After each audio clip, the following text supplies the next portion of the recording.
like this, but no more. The glasses are gone. I tossed them months ago because of a brand new procedure from Dr. Melendez known as RLE, Refractive Lens Exchange. The latest technology, the best eyesight I've ever had in my life, and you can check it out by clicking on the link in the description right here.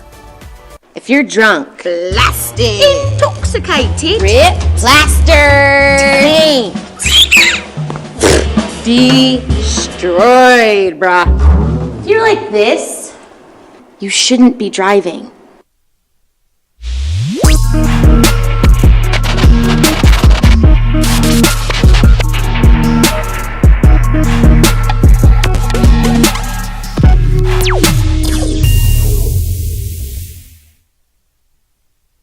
We would like to thank the following sponsors for making this broadcast possible.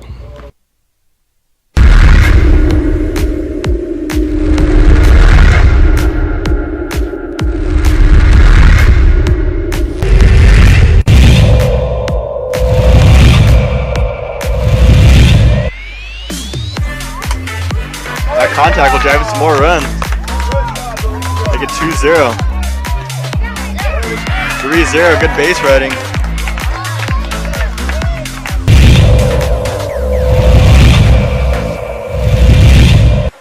And popped up to the right side. Casaus looking underneath it. No, it's not Casaus. Figueroa Brito makes the play at the end.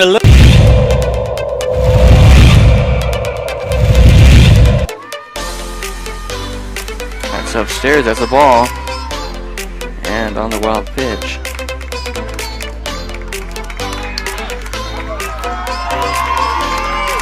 And Cibola caught Rio Rancho sleeping.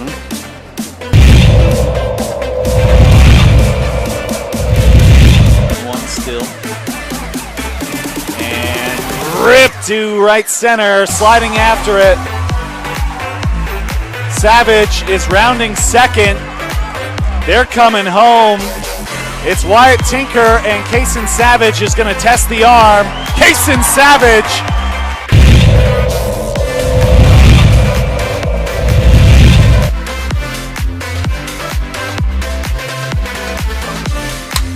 Oh, it's hitting the air to center field pretty deep and gone.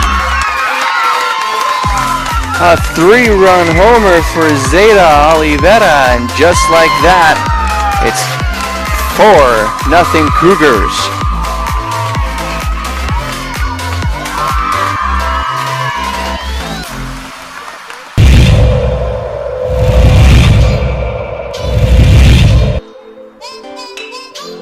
Shot too short, and what a glove! As Talon Barraza gets on that one. And that will retire the side. First 1-2-3 inning of the day. Take a look at that man right there. He's a bad, bad man now.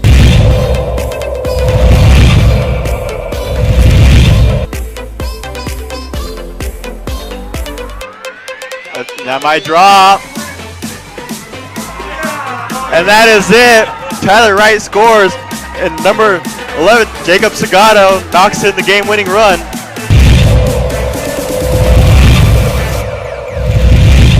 Next up to the plate will be Damon McCree. McCree pops this one into right center. This one could drop down too. Kason Savage on the line, and Kason Savage has Adriel. He's got him. Kason Savage, what a gun from center field.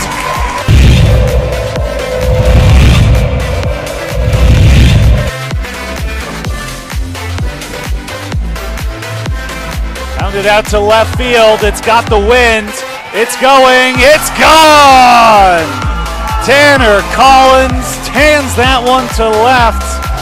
And brings Tanner Collins to the plate. Collins smashes that one, the hammer, against the wall, and that's 2. Tanner Collins says, hey, I can do it without the wind. Tanner Collins, a 2-home run day. He's pushed across 3. And he's got his team back within 1.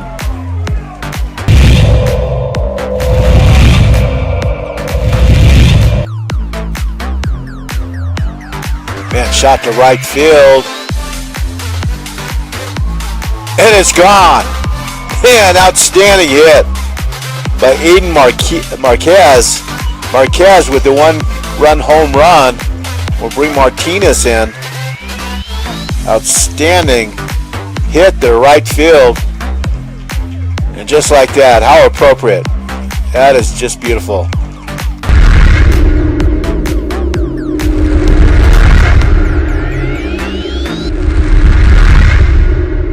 What's going on, Lobo Nation? Ja'Cory Krosky-Mir here. And I'm Devin Dampier. The Lobo football team is going through some changes, but we're here to stay. We'll put in the work on the field and in the weight room, but we'll need your help off the field. 505 Sports Venture is leading the charge in the NIL space. And you can be part of it. You make my heart better. Shorty, she better than all my intentions. I can show that you got my attention. CEO, baby, I get you the business. Touchdown and pay you a visit. Teenagers love a party, especially during prom and graduation season. Often, alcohol is involved. Some parents think that hosting a party with alcohol in their home will keep the kids safe, but it's wrong and it's illegal. As a parent, to allow your teenagers' underage friends to consume alcohol on your property is a felony. Parents who host lose the most. Don't be a party to teenage drinking. This is a program of the Drug Free Action Alliance. For more information, go to burnco.gov/do-not-host.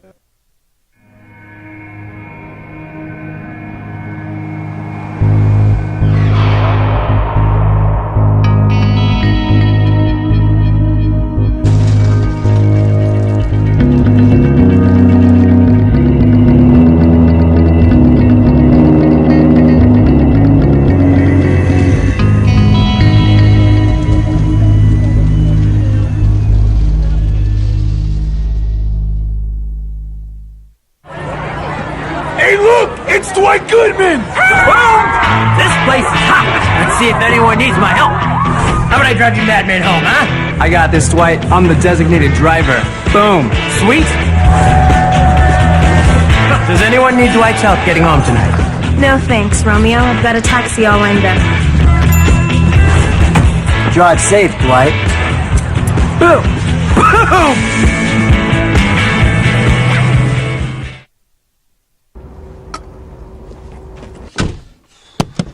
What's going on?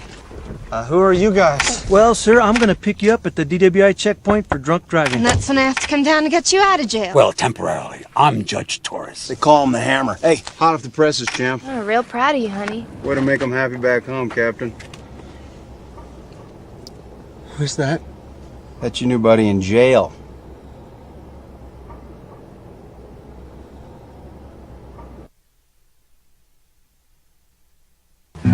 I'm going out, Grandma. When are you coming home? I'll be home late. Don't wait up, okay? Be careful, mijito. Love you, Grandma. Mijito. He's a good man. Sometimes he just makes bad decisions. I tell him, mijito, cuidado. Be careful. You might hurt someone. He doesn't listen. I tell you to stop, okay? Hello. It's me. Hi, mijo. Where are you? Dale was drinking and driving. I need you to come and get me, okay? Please, Grandma? Can you just come and get me? Grandma? Leave him in jail.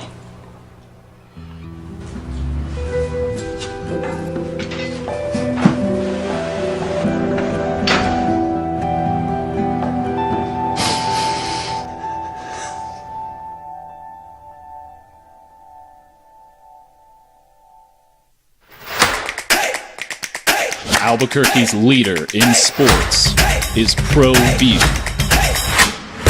From pros to prep,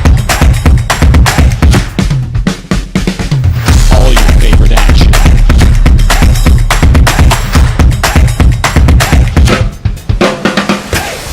All your favorite talk shows.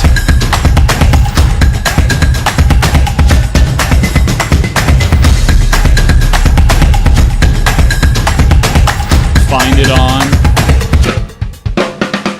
ProView Networks.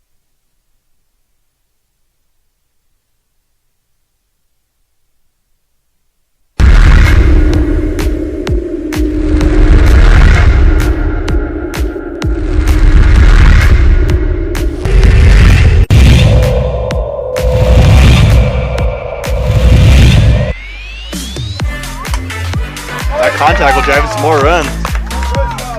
Make it 2-0. 3-0, good base running.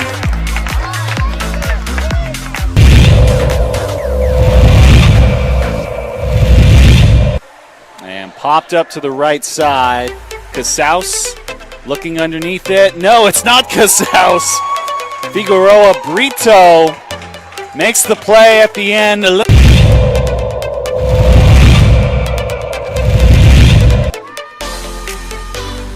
That's upstairs, that's the ball. And on the wild pitch.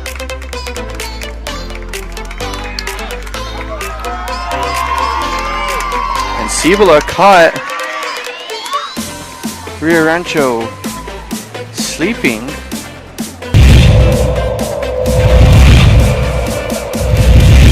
One still. And ripped to right center, sliding after it. Savage is rounding second. They're coming home.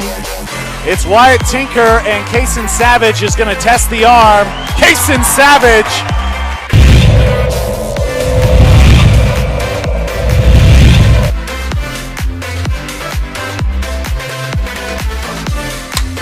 Oh, it's hitting the air to center field pretty deep and gone. A 3-run homer for Zeta Olivera, and just like that, it's 4-0 Cougars.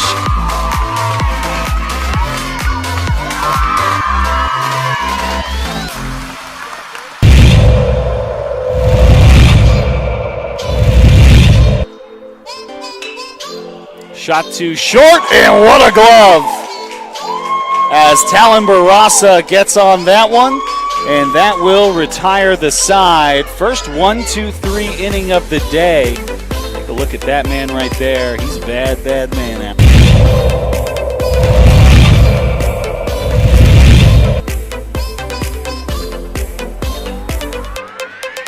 That might drop. And that is it. Tyler Wright scores, and number 11, Jacob Sagato, knocks in the game-winning run.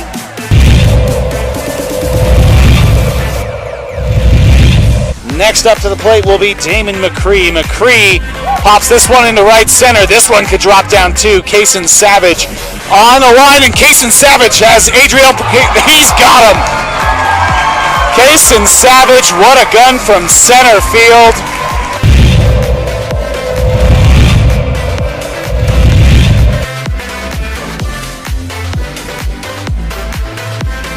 Pounded out to left field. It's got the wind.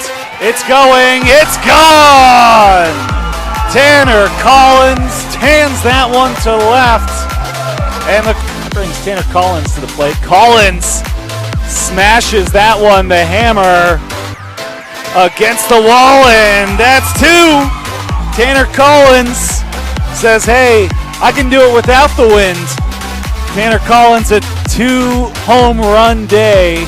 He's pushed across 3. And he's got his team back within 1.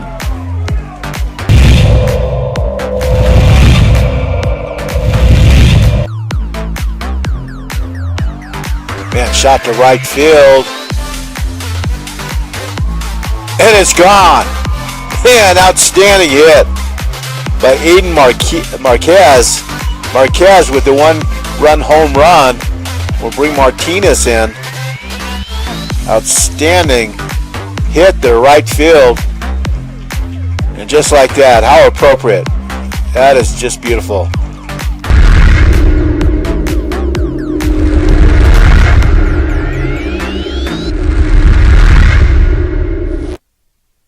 We would like to thank the following sponsors for making this broadcast possible.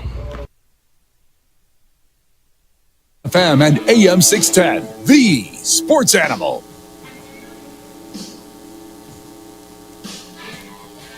Well, there's a lot of sports cliches. You do this long enough, you try to find answers for a lot of things that not easy to explain. And one of those cliches in sports, especially when it comes to the postseason, is you got to learn how to win. You got to take your lumps. And that is going to be put to the test by the number 1 seed in the Western Conference. The NBA playoffs are set. The play-in tournament begins tomorrow night. The Western Conference teams are in action. As the Lakers and Warriors, they will not play each other. So we still have a chance to see LeBron and Steph both get into the main draw. But the NBA playoffs gave us, well, the NBA end of the regular season gave us something we've never seen before. It's the opening drive.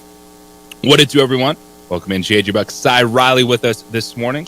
Just wrapping up 4 years with the University of New Mexico playing football. He's testing us out. He wants to see if he likes us or not, if this is his thing. But he's doing a lot of great work over at UNM. And shout out to Lobo Athletics and everything that they do. You had the Science Guy podcast, giving you guys an opportunity to be able to expand and work on things. I know how tough that is as a student athlete. I'm around you guys a lot of, when you're in it, like, you got to be hyper focused, of course, staying eligible, but you got to be ready to play your sport. So the transition can be tough, but I know it's so early for you. Like, you just got done.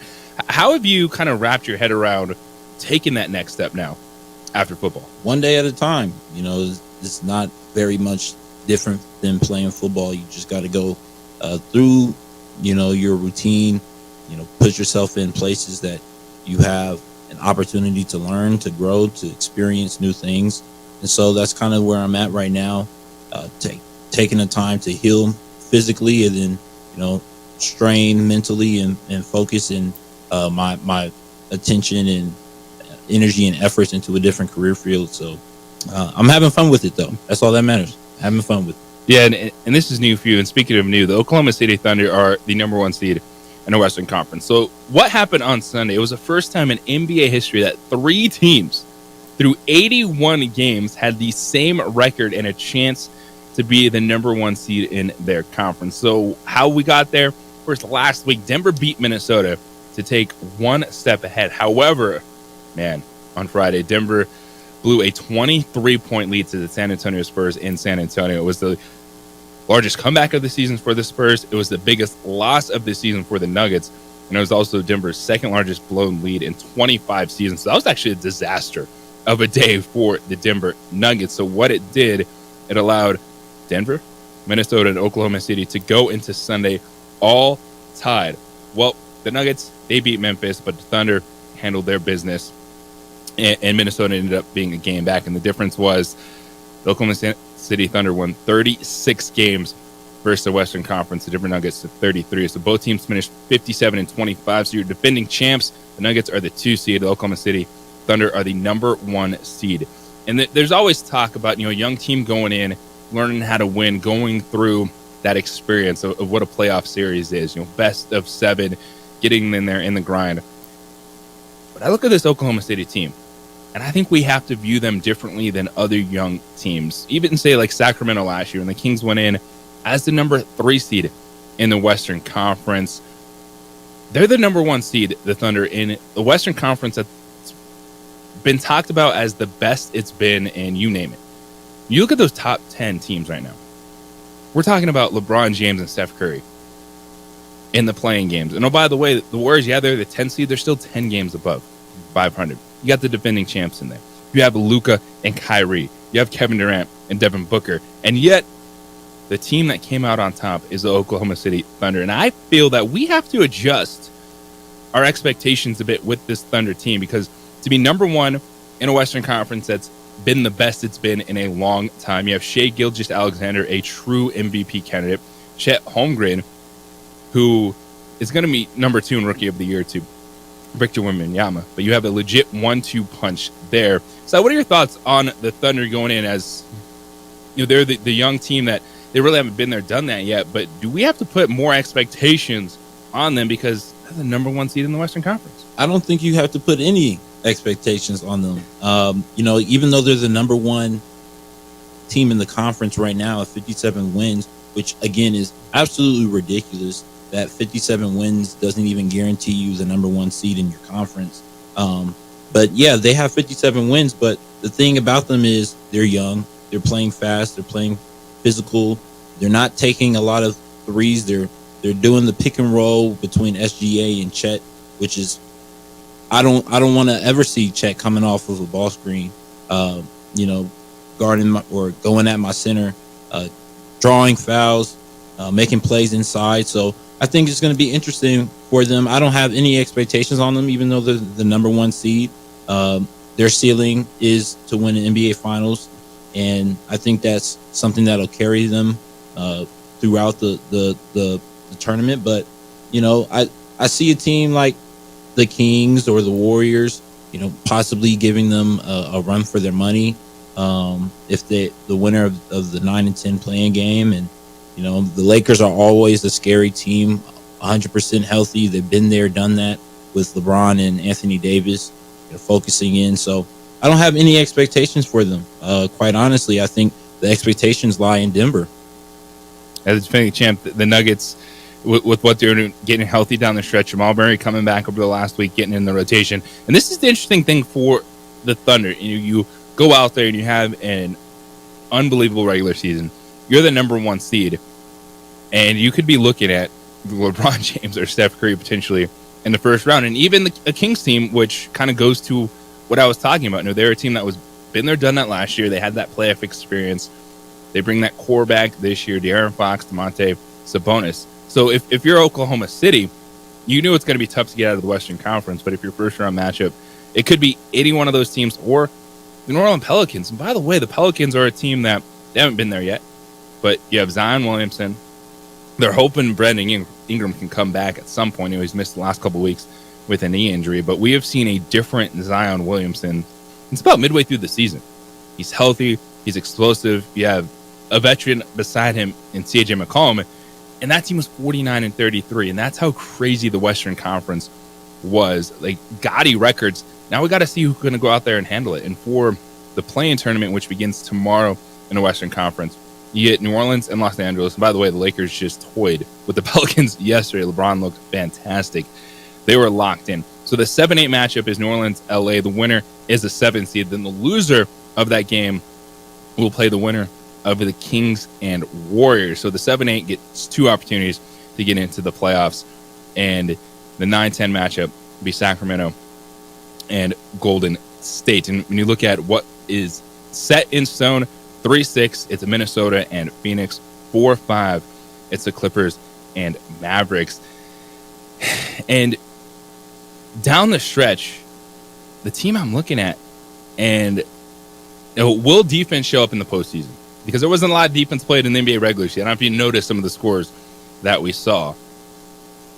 I kind of keep going back to Dallas. Mm-hmm. And if Luka Doncic and Kyrie Irving can continue to play with this level of chemistry, that is going to be a hard out for anyone if they are able to make it just purely an offensive series.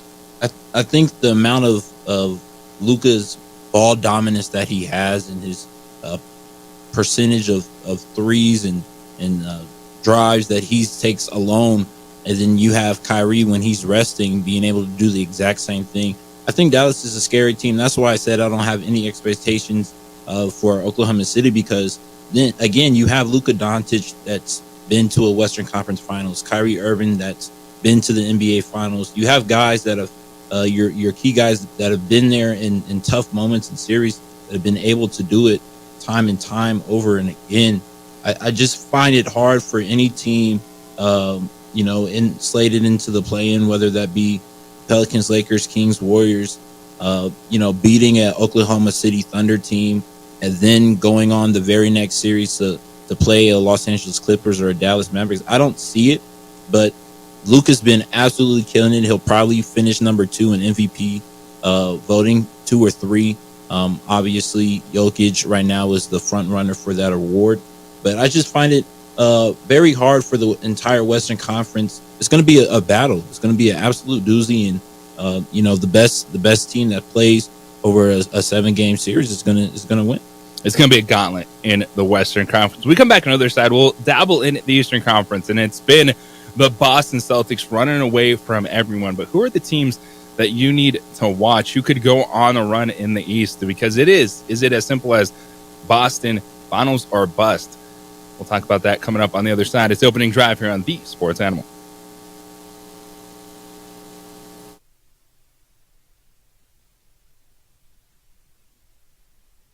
We would like to thank the following sponsors for making this broadcast possible.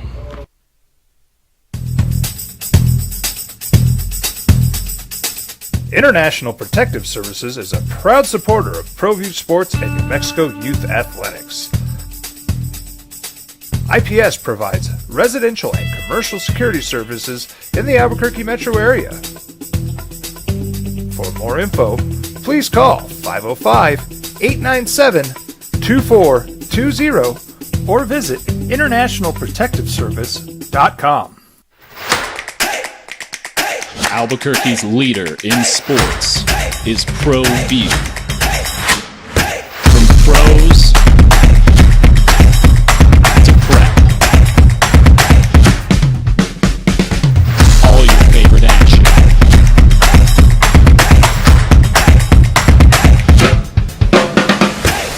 All your favorite talk shows.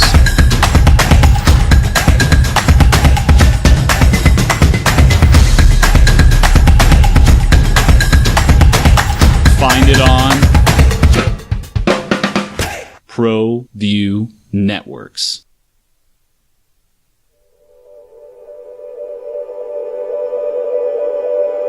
We aren't all born with the same opportunities.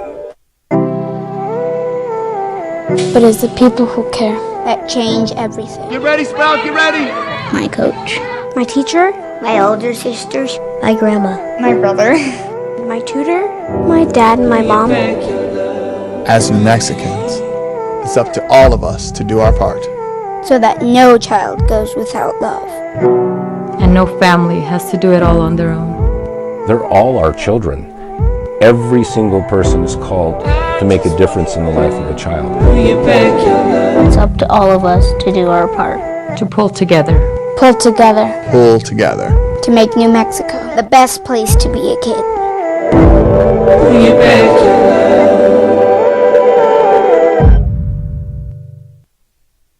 We would like to thank the following sponsors for making this broadcast possible.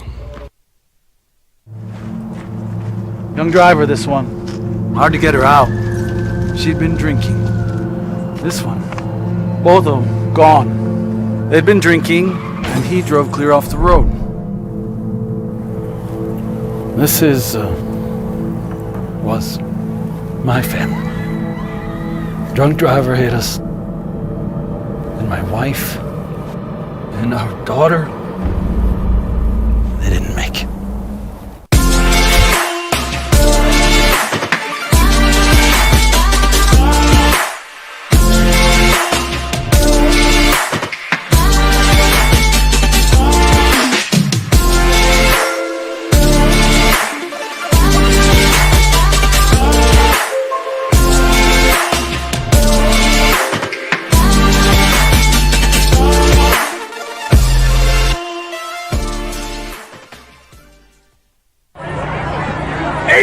It's Dwight Goodman! This place is hot.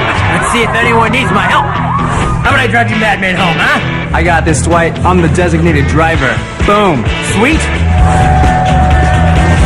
Does anyone need Dwight's help getting home tonight? No thanks, Romeo. I've got a taxi all lined up. Drive safe, Dwight. Boom! Boom!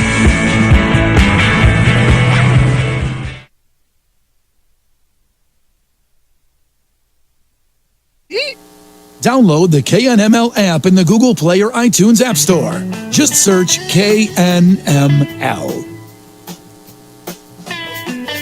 Got to be able to adapt. Handle whatever is thrown at you. We've done that already this morning here on The Sports Animal. Good Monday, everyone. How you doing? Welcome in to the opening drive. JJ Buck, Cy Riley sitting in with me this morning. Wrapped up 4 years playing football, and he's going to see if he likes this media stuff. He likes this communication. I don't really call myself a journalist right now, but maybe sometimes I try to be on this medium. 505-246-0610. That's Sports Animal Hotline and the Sports Animal text line this morning. You can send your emails, jj@sportsanimalabq.com, because if you're sending them to Jeff Symbieta, he's not going to read them this week. I know you guys are going to blow up his inbox with a bunch of your Tiger Woods takes, Masters takes. He'll get to them. but it won't be until next week. He's got some bowl association meetings, which he's got to do. So we're here breaking it down. We'll get back to some of that Masters talk. And Scotty Scheffler, do we finally have someone that's going to be consistently the star for the PGA Tour with his performance? It's from start to finish with what he does, but also the NBA postseason. We just talked about the Western Conference. Let's look at the Eastern Conference. And it's been the Boston Celtics just running away from everyone. The Celtics, feels like a while ago, they clinched that number 1 seed. But what could be coming out of the Eastern Conference? I think you have to go down to the play-in tournament for the second best contender in the Eastern Conference. So how does it stack up right now? So the Celtics are the 1 seed. The Knicks are the 2 seed. 3 seed is the Milwaukee Bucks. And the 4 seed is the Cleveland Cavaliers. So the matchups we know for sure. Bucks Pacers, which is a little spicy from the stuff that happened earlier this season. You have the Cavs and Magic in the 4-5.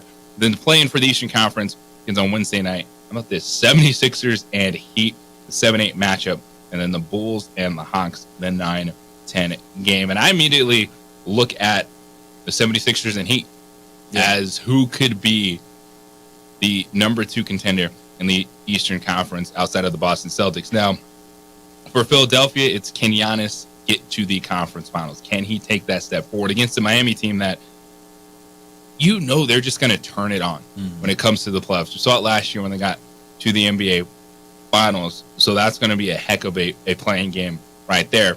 But let's start, as we did with the Western Conference, the Boston Celtics. Like, this is a team that, for them, the feeling is they have to be playing in the NBA finals. Absolutely. In the last couple games of the season, regular season for them, they went on a little bit of a losing streak, and everybody was like, oh, what's happening with Boston? They're not focused. They're coming into the playoffs. They're going to be in trouble. It's the Boston Celtics.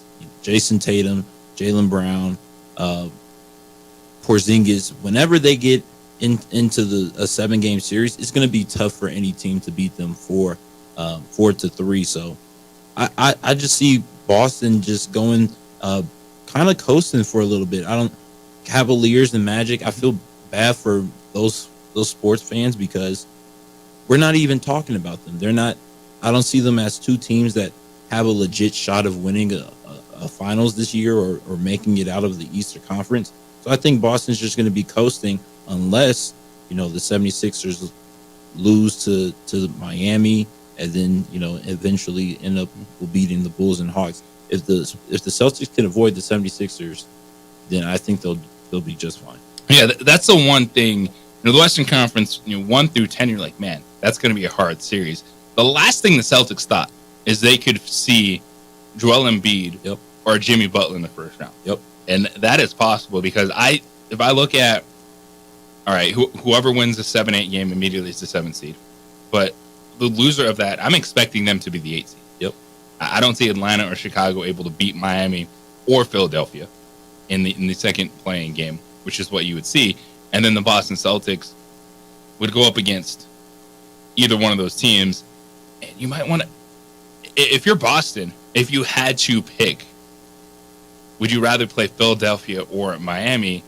I'd be leaning towards Philadelphia because I want to see, all right, can Joel Embiid do it in a 7-game series with the knee and the questions? Tyrese Maxey has been awesome this season. He's grown into a legit number 2, but that would be the test. Is Embiid another injury going into the postseason? Everyone's kind of hurt or dinged up, but it feels like for Joel Embiid, especially over the last few years, he's always gone into the postseason well below 100%. Yeah, I find it.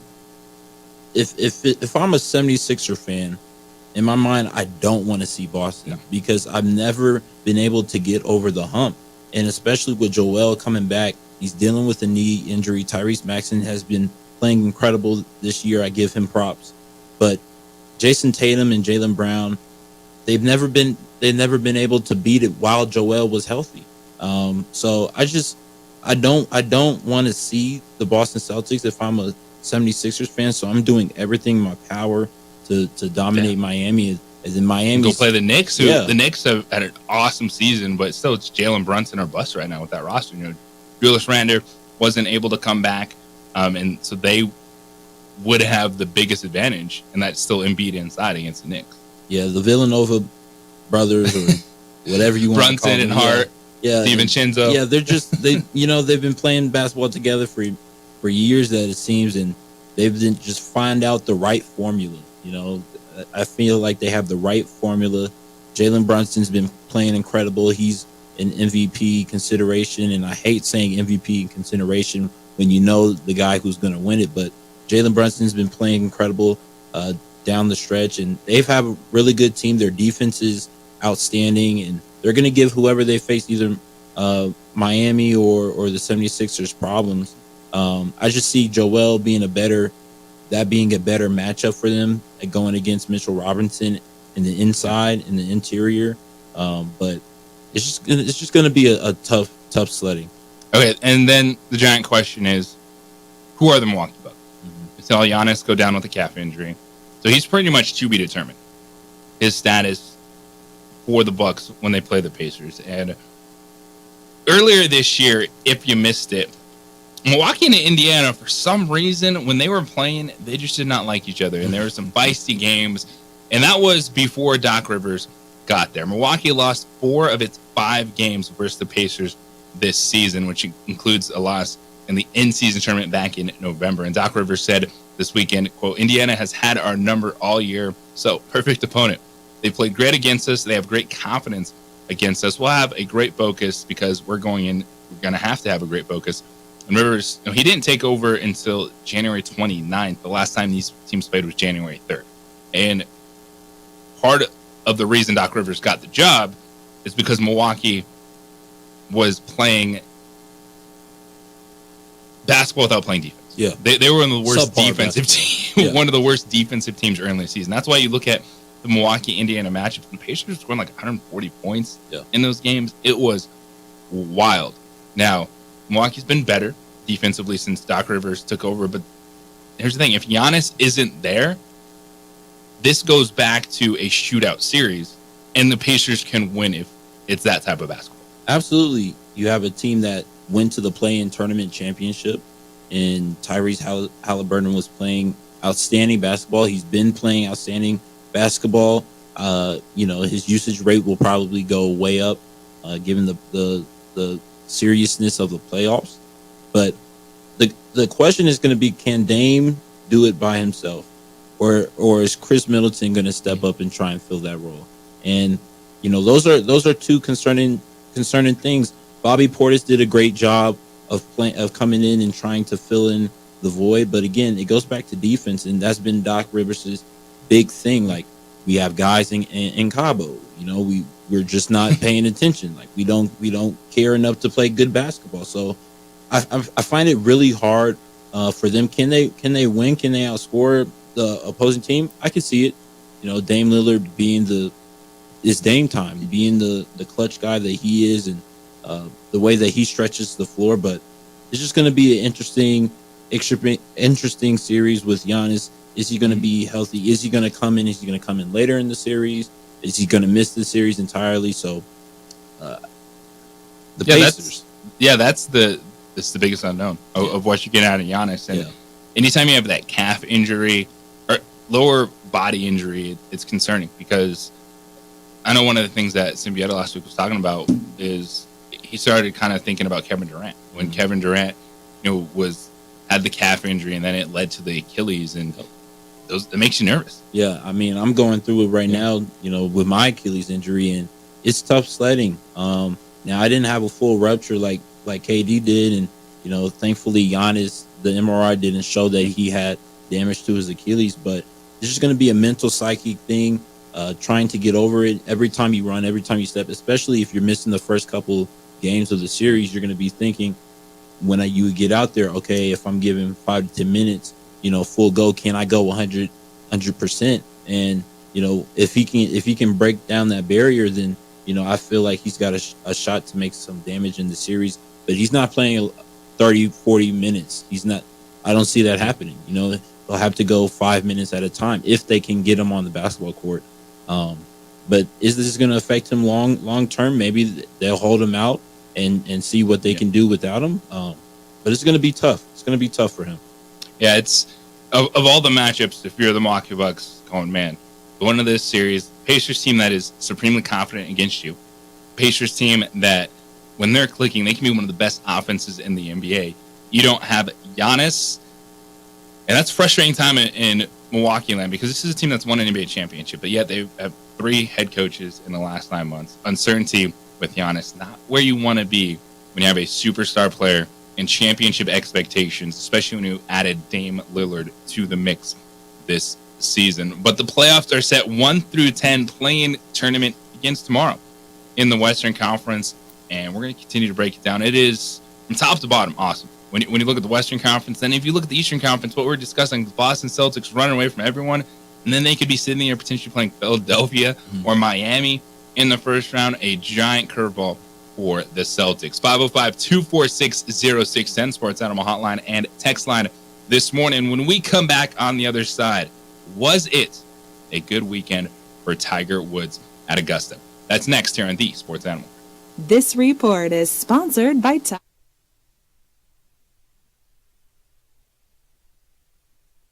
We would like to thank the following sponsors for making this broadcast possible. Don't sacrifice quality and flavor when you're in a hurry. Golden Pride offers ribs, fried chicken, red and green chili breakfast burritos, and Frontier Sweet Rolls. 4 great locations, or visit us online at goldenprideabq.com. Golden Pride Barbecue Chicken and Ribs are proud supporters of ProView Sports. Hi, I'm Steve Stucker here for Dr. Robert Melendez and the Juliet Eye Institute. You may remember me like this, but no more. The glasses are gone. I tossed them months ago because of a brand new procedure from Dr. Melendez known as RLE, Refractive Lens Exchange. The latest technology, the best eyesight I've ever had in my life, and you can check it out by clicking on the link in the description right here.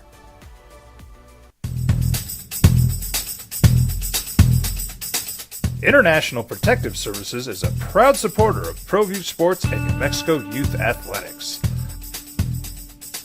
IPS provides residential and commercial security services in the Albuquerque metro area.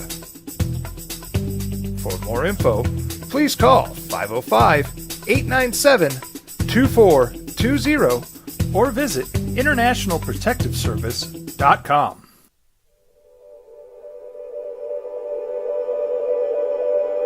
We aren't all born with the same opportunities. But it's the people who care that change everything. Get ready, Sprout, get ready! My coach, my teacher, my older sisters, my grandma, my brother, my tutor, my dad, and my mom. As Mexicans, it's up to all of us to do our part.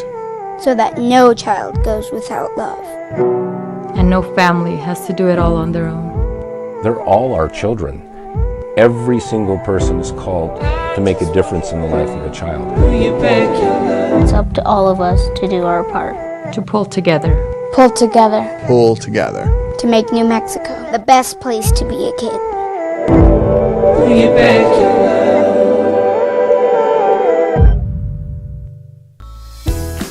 Hi, my name is Daniel Chavez, and this is my business partner, David Chavez.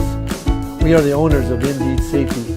Indeed Safety is a local safety consulting company helping our clients with their safety needs for their projects. One of the things we pride ourselves as a construction safety company is helping our men and women in construction get home safe every day to their families. Indeed Safety is a proud supporter of ProView Network.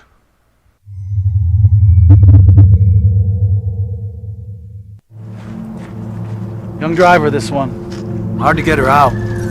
She'd been drinking. This one. Both of them gone. They'd been drinking, and he drove clear off the road.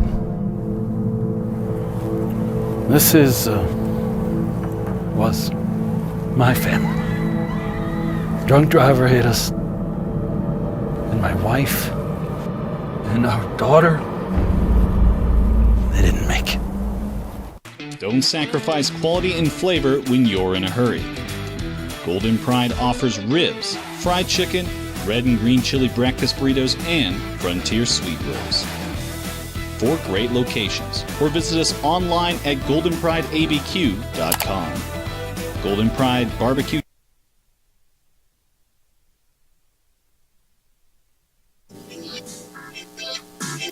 Well, he got to the weekend, but as you noticed, the coverage started to taper off.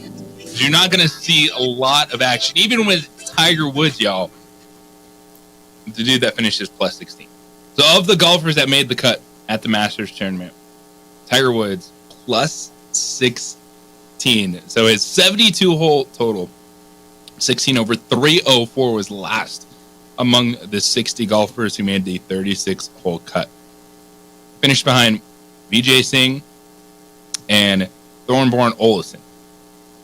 Vijay, former champion. But it was for Tiger Woods. The first time he finished the major championship since 2022, he finished 47th in the Masters. And that was the first start after he went through his car accident and all the major reconstructive surgery that he had. But what Tiger Woods did was set a Masters record with his 24th consecutive made cut. So was it a good weekend for Tiger Woods? JJ Buck, Cy Riley with you here on the Opening Drive and ProView Networks this morning. I think what we saw this weekend is a new reality for Tiger Woods. I think most people believed he could make the cut, but staying in contention on the weekend, I didn't think so. I thought we would actually see what we've seen from Tiger Woods, and it was make the cut and then be forced to withdraw. Well, he didn't. He finished the tournament. So that was a step forward for Tiger Woods. But he also finished the tournament shooting 82 and 77. And I think this is just the new reality for Tiger Woods is, can he make a cut? Yes. But what it takes out of him at 48 years old and everything he's been through is that once he gets to Saturday and Sunday, he's just not going to have enough in the tank to be someone that you turn on a major championship on a Sunday and see his name on the first page of the leaderboard. Yeah, it's kind of almost a disbelief for people in my generation, because we've kind of seen Tiger in the back end of his career. And so, going into these majors, we always have the belief that Tiger's going to be able to pull it out, or he's going to be close. You've been told the Tiger Woods story. Yeah. We've been told he's going to be close. It's going to be a great finish, and he's always going to have a shot. And from what I've seen as of lately, the past, I'd go last 5 years, it's just been really tough. He did have the Masters win, and that was great for him. But I don't want to say that Tiger Woods' ceiling is making the cut. Like, that almost feels like it's the reality. You have to adjust your expectations, because this Tiger Woods is not the Tiger Woods that changed the game. And that's the reality of it. His body, like, mentally,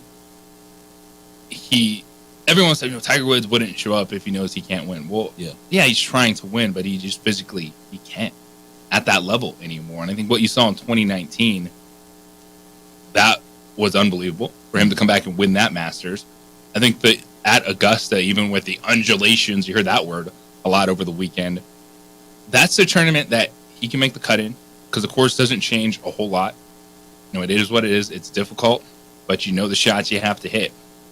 I'm less confident in all the other majors for Tiger Woods, because those are going to be longer courses. Those are going to be harder courses to play moving forward. Now, he says he intends to play in the PGA Championship next month in Louisville, the U.S. Open in Pinehurst, and, of course, the Open Championship in Troon, Scotland. So he's focused on the major events, and I'm here for it. I'm still a fan of Tiger Woods playing golf. But I think the majority of people realize the new Tiger is, can he make the cut or not can he win another major championship.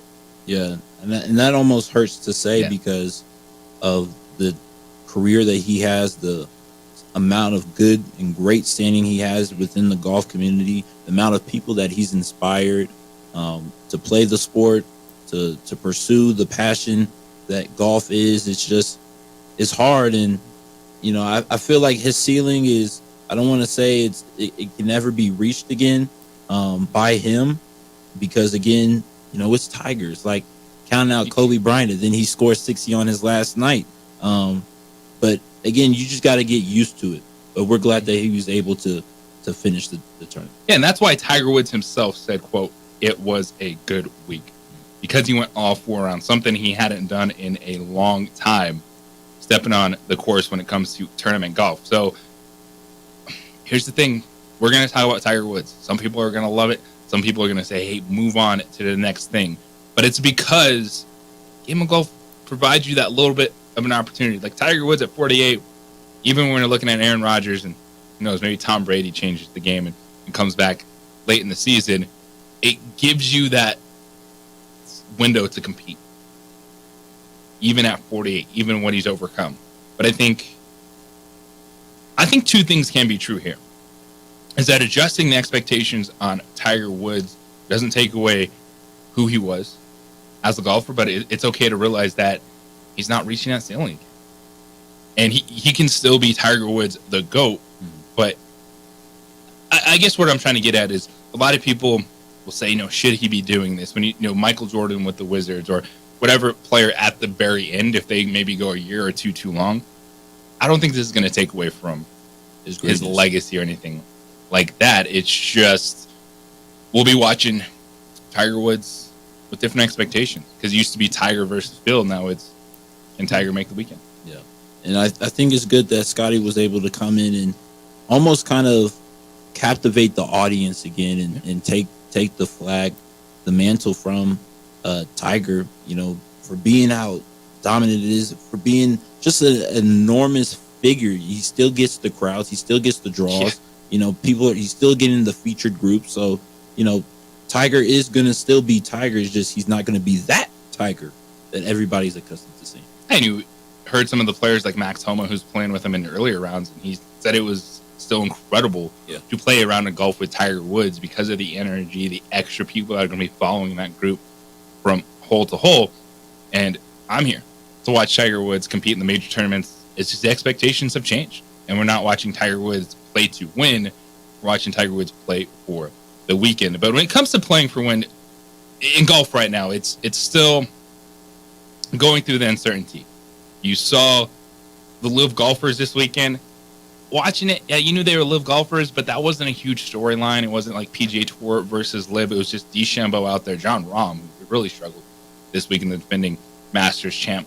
But it's the talk of what's coming next. With the PGA Tour, you have to be ecstatic that Scotty Scheffler is playing at an elite level. And Scotty Scheffler, we've been here. We know we've been down this road before, whether it's Jordan Spieth, Justin Thomas, Rory McIlroy, Brooks Koepka. You're trying to find that next consistent star. I think that dude is it. I think Scotty Scheffler, while he's not going to be, this crossover headline all of sports star, in the game of golf, you play consistent golf like that. You go out there on a Sunday at a major championship, he didn't blink. Everyone else hitting into the water, hitting into the pine straw. He was hitting rockets off the tee, darts onto the green.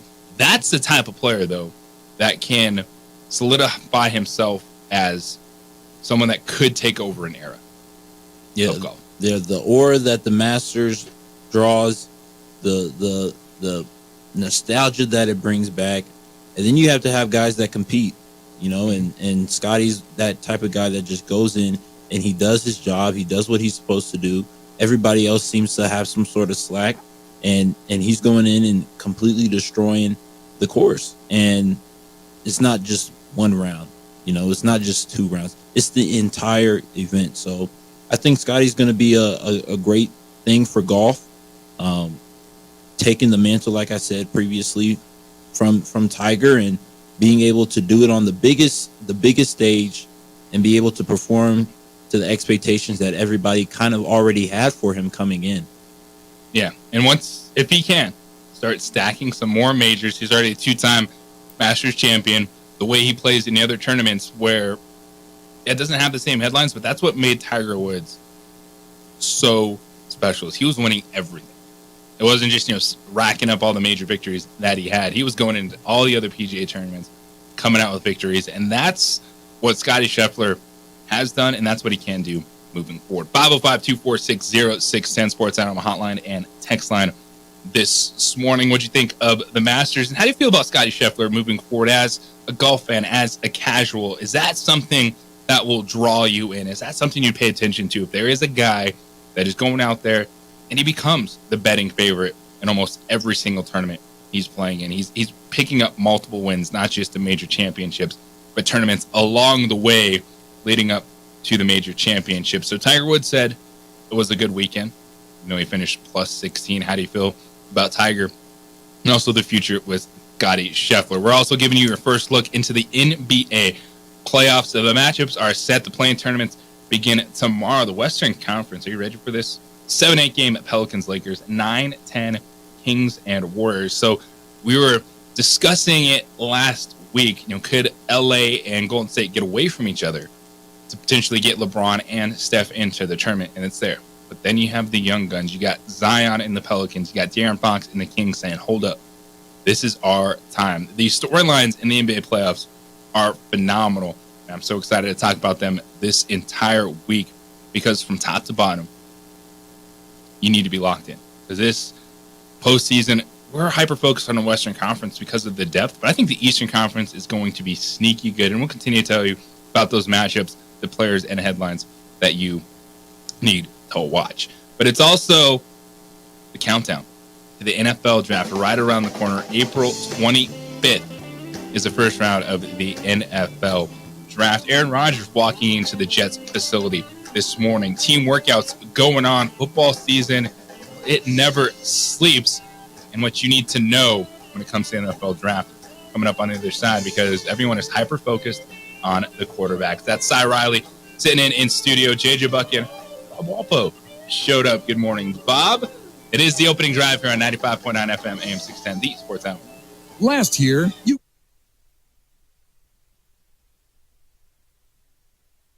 We would like to thank the following sponsors for making this broadcast possible. Teenagers love a party, especially during prom and graduation season. Often, alcohol is involved. Some parents think that hosting a party with alcohol in their home will keep the kids safe, but it's wrong and it's illegal. As a parent, to allow your teenagers' underage friends to consume alcohol on your property is a felony. Parents who host lose the most. Don't be a party to teenage drinking. This is a program of the Drug Free Action Alliance. For more information, go to burnco.gov/do-not-host. What's going on, Lobo Nation? Ja'Cory Krosky-Miller here. And I'm Devin Dampier. The Lobo football team's going through some changes, but we're here to stay. We'll put in the work on the field and in the weight room, but we'll need your help off the field. 505 Sports Venture is leading the charge in the NIL space. And you can be part of it. You make my heart better. Try this shit better than all my intentions. Locked in, shorty, you got my attention. See your baby, I get you the business. Touchdown and pay you a visit. If you're drunk, blasted, intoxicated, ripped, plastered, destroyed, bruh. If you're like this, you shouldn't be driving.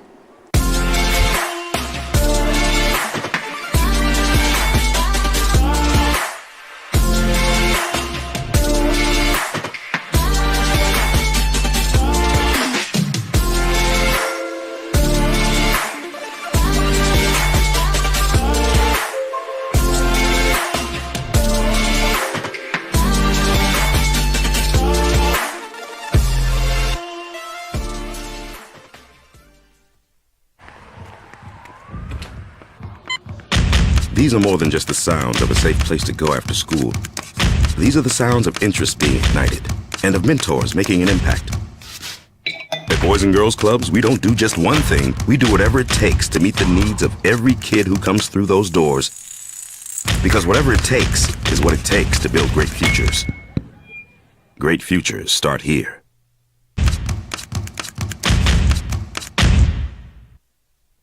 We would like to thank the following sponsors for making this broadcast possible.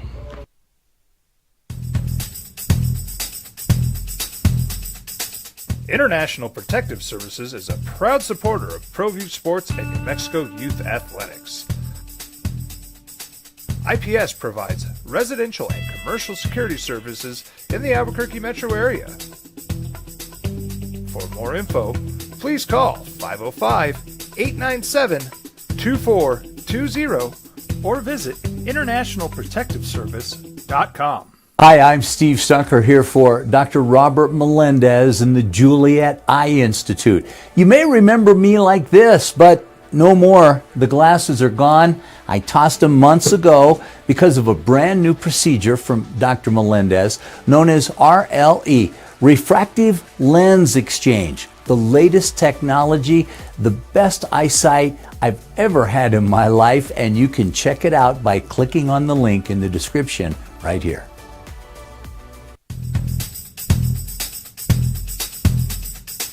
International Protective Services is a proud supporter of ProView Sports and New Mexico Youth Athletics. IPS provides residential and commercial security services in the Albuquerque metro area.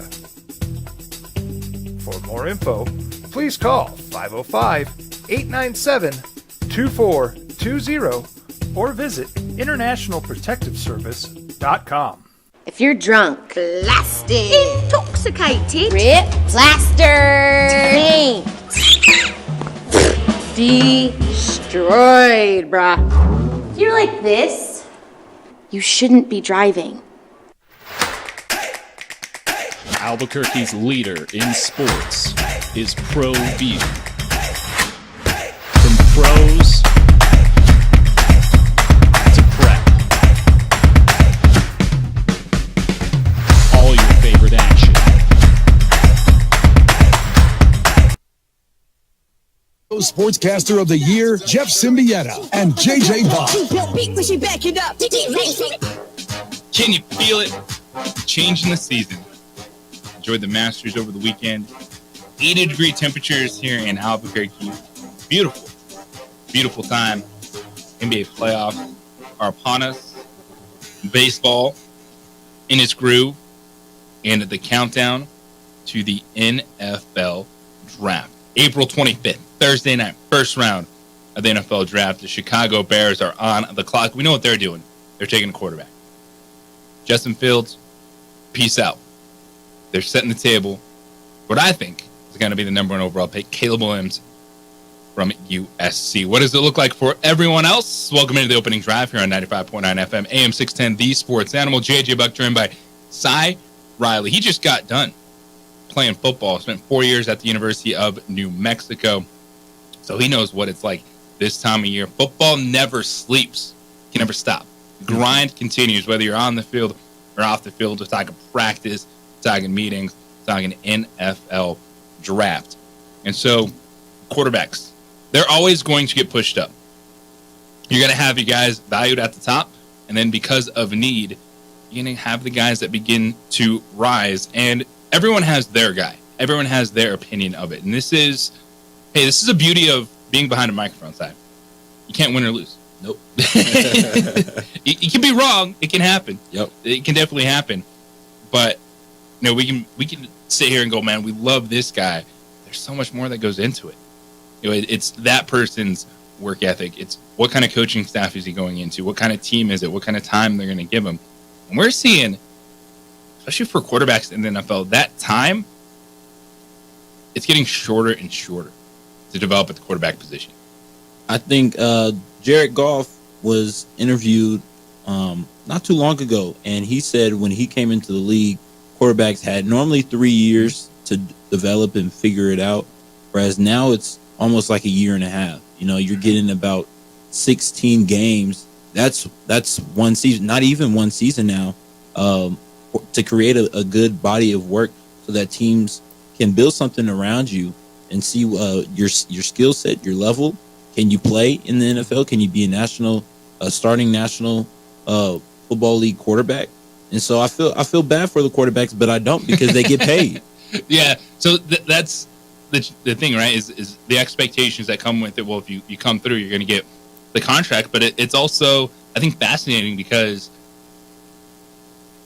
these teams that are picking quarterbacks, usually not really good football teams. They got a lot of work to do, but yet, what we're seeing, it's to your point, it's 16, maybe 20, 24 games, like a year and a half. Yeah.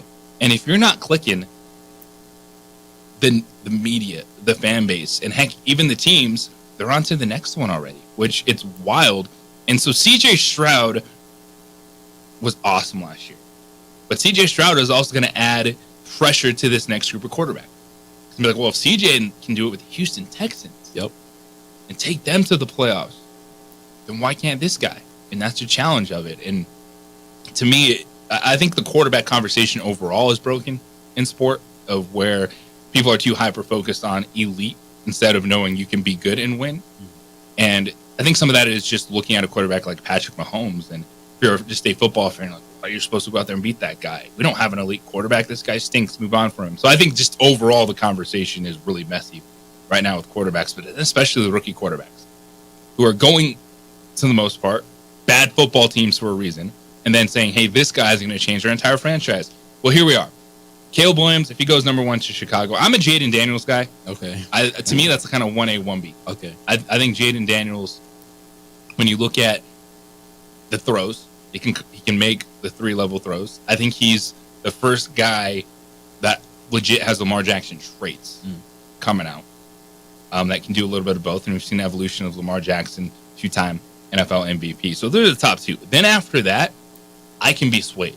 Yeah. And that's when everyone has their guy. So what was it last week we were talking about Merrill Hodge, former football player, commentator now. He's saying, hey, whoever drafts Drake May is going to get fired. Like, he watches Drake May and he's like, I don't trust this guy at all. Well, the next one now is Tiki Barber, WFAN radio. Used to hear him here on CBS Sports Radio. He said, quote, the J.J. McCarthy thing, I'm tired of hearing it. Stop with the J.J. McCarthy thing. His film doesn't say he's a first-round quarterback. And he says all the hype is coming from Jim Harbaugh. And that, Jim Harbaugh is inflating J.J. McCarthy, even though he just won a national championship with Michigan. So Tiki Barber's sitting there saying, J.J. McCarthy is the overrated guy. Now, at some point, this is what's going to happen. Because you have so much build-up to the NFL draft, so much to fill. J.J. McCarthy could be good. Drake May could be good. Drake May could get you fired. Any of these guys could get you fired. Jaden Daniels, Caleb Williams could get these coaches or GMs fired if they don't go off, within the first year. But then you have Bo Nix, you have Michael Penix kind of on the back end. How do you view this quarterback class coming in? I think you have a great set of guys. Caleb Williams, I see him as the 1A, and Jaden Daniels being the 1B, and their skill sets and what they bring to the teams and in the field. And the stock and the value of your team is only going to go up with a guy like Caleb Williams. All the off the field stuff that he's going to bring in, the hype, the amount of media attention that he's been getting, and garnering his entire college football career has been absolutely incredible. My sleeper in this draft is Michael Penix Jr., the guy that's been playing lights out, best quarterback last year in all of college football. And yeah, he doesn't have, he doesn't run. He doesn't try and make out the box type of throws and stick to schedule. But I mean, why would you do anything that doesn't help you win? And everything that he did last season with the Washington Huskies, he made the throws on schedule. He made down the field throws. He made throws within the window. And J.J. McCarthy, he's another guy that people are kind of 50% in, 50% out just because of the body of work. My thing is, if you can win football games, it doesn't matter how you can do it. We look at a guy like Justin Fields. His rookie year, he wasn't playing all that great. Having interceptions, fumbles, but they were finding ways to win games, and that's kind of what ended it up with getting him out of Chicago and why they won Caleb Williams. Because again, you have a guy like Caleb Williams who can win you a football game. It doesn't matter how. It doesn't need to be pretty, but can you win a football game? Yeah, Chicago, man, they got a little bit lucky in this, but you need luck in sport to move off the pick last year. Yeah. Number 1 overall pick. So Carolina goes up, takes Bryce Young, and then C.J. Stroud goes number 2 overall. And that's also, now you're looking back, if you're Carolina, you're like, man, what did we do? This is the challenge in all this. And so Chicago comes back, and if I'm Justin Fields, I am happy I'm in Pittsburgh, because you're in a better organization. Mm-hmm. Even with Russell Wilson brought in, like, if you're Justin Fields, you're like, all right, this is my opportunity, even if he's behind Russ for a little bit, to be more established. But Chicago, I give them credit, is they messed it up with Justin Fields because they did not build around him. Yep. They waited until just last year to at least bring in a number one wide receiver in DJ Moore. But this offseason, all of a sudden, it's you bring in Keenan Allen. Yep. You bring in DeAndre Swift. So there's some veteran presence around him. DJ Moore is still there. You have 1 and 9. This is something you don't really see. Is that coaching staff and general manager getting an opportunity to bounce back after not excelling with Justin Fields? And this is where I feel a little bit different because actually I'm buying the Bears stock a little bit going into this season because we bring in Caleb Williams, an established offense, and they have the 9th overall pick too in the first round. They could really do anything. And a lot of people are projecting another wide receiver at 9 to them. But I think you have to also look at best offensive lineman available, especially if you're taking the quarterback at number 1 overall. Protect him. Because what are some of the biggest deficiencies we're seeing with some of the big teams? With Kansas City and Cincinnati. It's kind of finding that left tackle. Right? Who's going to be that guy? So I love Chicago, what they could do 1 and 9. But to your point on Michael Penix and kind of the back end of this quarterback class, it is going to be fascinating because Penix is your classic pocket passer. Like he showed when he ran a 40-yard dash, sub 4.6, that to me that was just saying, hey, my knee's healthy. He had 2 ACL injuries in his college career, but he's going out there and he's showing you, my knee's healthy. I'm good to go. He's not a running quarterback, so I don't need to worry about the 40-yard dash. But he played, you said, a lot of winning football and went to the national championship game. I think Penix is really an interesting team, and it's one that if he slides late the first round, early second round, I had someone bring this up to me, and I really, really liked the thought of it. Michael Penix to Miami. Backing up Tua. And it's one of the things you don't think about a lot, but what would you have? Yeah. We'd have 2 left-handed quarterbacks. Yep. And you know Exeter knows a lot better than I do, but that's got to be something that if you have a left-handed quarterback, your backup's left-handed. Yeah. You don't maybe like the person on the outside wouldn't think about, but if you're Mike McDaniel, does that make things a little bit easier, or is there even a big difference with your plays and play calling if Tua versus if his backup was right-handed? Well, I think their games are very similar. In the scheme of a Mike McDaniels, he's not going to ask the quarterback to win the football game. He's going to put it in the hands of his best players, which is Tyreek Hill and Jalen Waddle, and now you have Devon Achane from Texas A&M. Like, you have guys around you that can do the things that you can't do physically on the field. Now, can you get them the ball? And you look at a guy like Michael Penix Jr., he's been able to deliver in all three levels, put the ball into tight places just like Tua. Can they protect the quarterback? Because obviously last year Tua had some things, concussion related and head related injuries and even, lower body extremities. Like, can you protect your quarterback? I think that goes for all these guys, even Bryce Young in Carolina. Like, last year he was the number 1 pick, and everybody was talking about Bryce Young. Oh, he's 5'10". Can he, see over his offensive line? Kind of the same issues that Russell Wilson was facing in his time in and Drew Brees in down in New Orleans. Can they see over the offensive line? Well, right now he doesn't have an offensive line to be able to stand in the pocket and deliver those throws.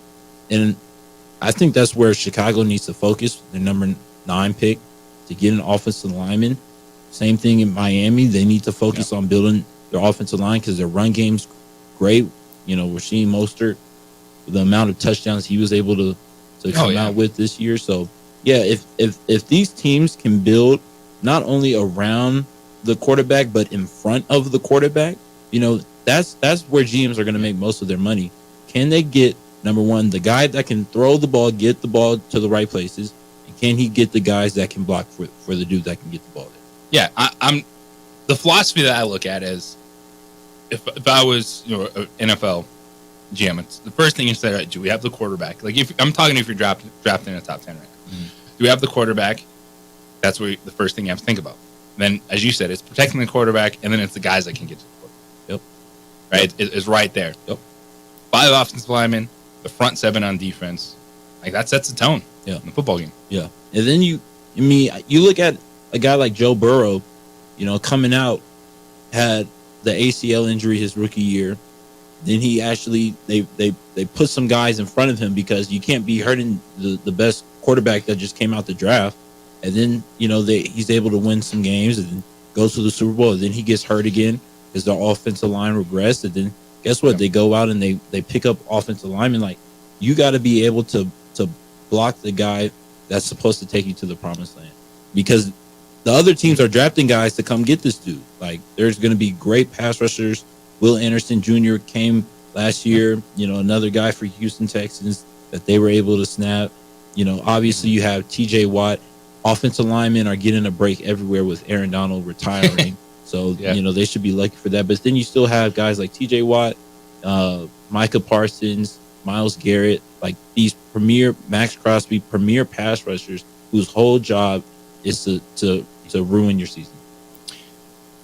Is it just this draft class? Are we seeing a trend in this shift to the offense when it comes to building franchises? We're going to dive into that, because if you look at a lot of the projections of the top 10 picks, maybe one defender gets selected. But we're not done with this quarterback conversation, because I do want to look at what happens with J.J. McCarthy and Drake May, how that affects the top end of the draft, and then just the overall skill position players that we're going to see as the countdown is on. First round of the NFL draft, April 25th. He is Cy Riley, former Lobo football player, sitting in with us. JJ Buckball Walpo here on 95.9 FM, AM 610, the Sports Animal.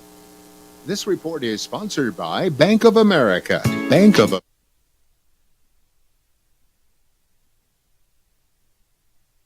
We would like to thank the following sponsors for making this broadcast possible.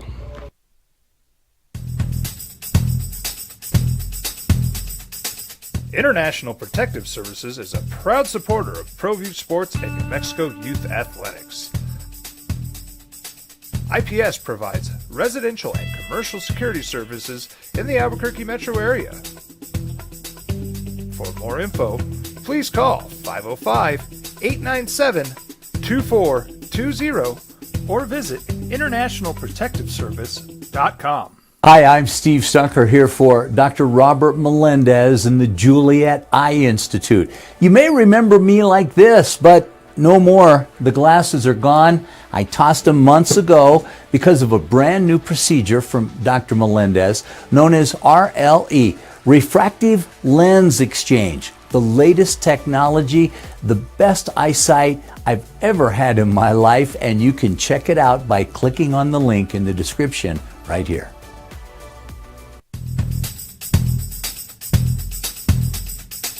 International Protective Services is a proud supporter of ProView Sports and New Mexico Youth Athletics. IPS provides residential and commercial security services in the Albuquerque metro area. For more info, please call 505-897-2420 or visit internationalprotectiveservice.com. If you're drunk, blasted, intoxicated, rip, plastered, destroyed, bruh. If you're like this, you shouldn't be driving. Albuquerque's leader in sports is ProView. From pros to prep, all your favorite action.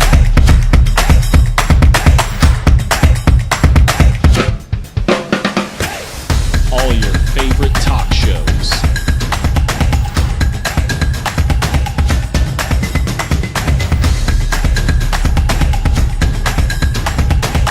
Find it on ProView Networks. We would like to thank the following sponsors for making this broadcast possible.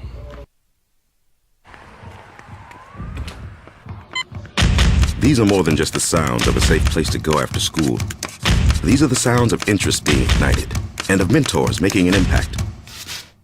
At Boys and Girls Clubs, we don't do just one thing. We do whatever it takes to meet the needs of every kid who comes through those doors.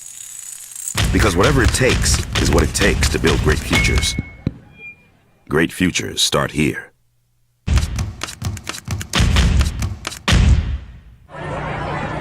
Hey, look! It's Dwight Goodman! Boom! This place is hot. Let's see if anyone needs my help. How about I drive you madman home, huh? I got this, Dwight. I'm the designated driver. Boom. Sweet. Does anyone need Dwight's help getting home tonight? No thanks, Romeo. I've got a taxi all lined up. Drive safe, Dwight. Boom! Boom! What's going on, Lobo Nation? Ja'Cory Krosky-Miller here. And I'm Devin Dampier. The Lobo football team's going through some changes, but we're here to stay. We'll put in the work on the field and in the weight room, but we'll need your help off the field. 505 Sports Venture is leading the charge in the NIL space. And you can be part of it. You make my heart better. Shorty, she better than all my intentions. Locked in, shorty, you got my attention. CEO, baby, I get you the business. Touchdown and pay you a visit. Well, I'm going to the frontier, walking to the cashier, order up a root beer and a number one. Cover it with green stuff, one scoop is not enough. Find a booth is real tough, backed by the Duke. Meet my family, meet my friends in the quirkiest restaurant I have ever been. All of Albuquerque's favorite spot, it's the Frontier Restaurant. The Frontier Restaurant is a proud supporter of ProView Networks. Don't sacrifice quality and flavor when you're in a hurry. Golden Pride offers ribs, fried chicken, red and green chili breakfast burritos, and Frontier sweet rolls. 4 great locations, or visit us online at goldenprideabq.com. Golden Pride Barbecue Chicken and Ribs are proud supporters of ProView Sports.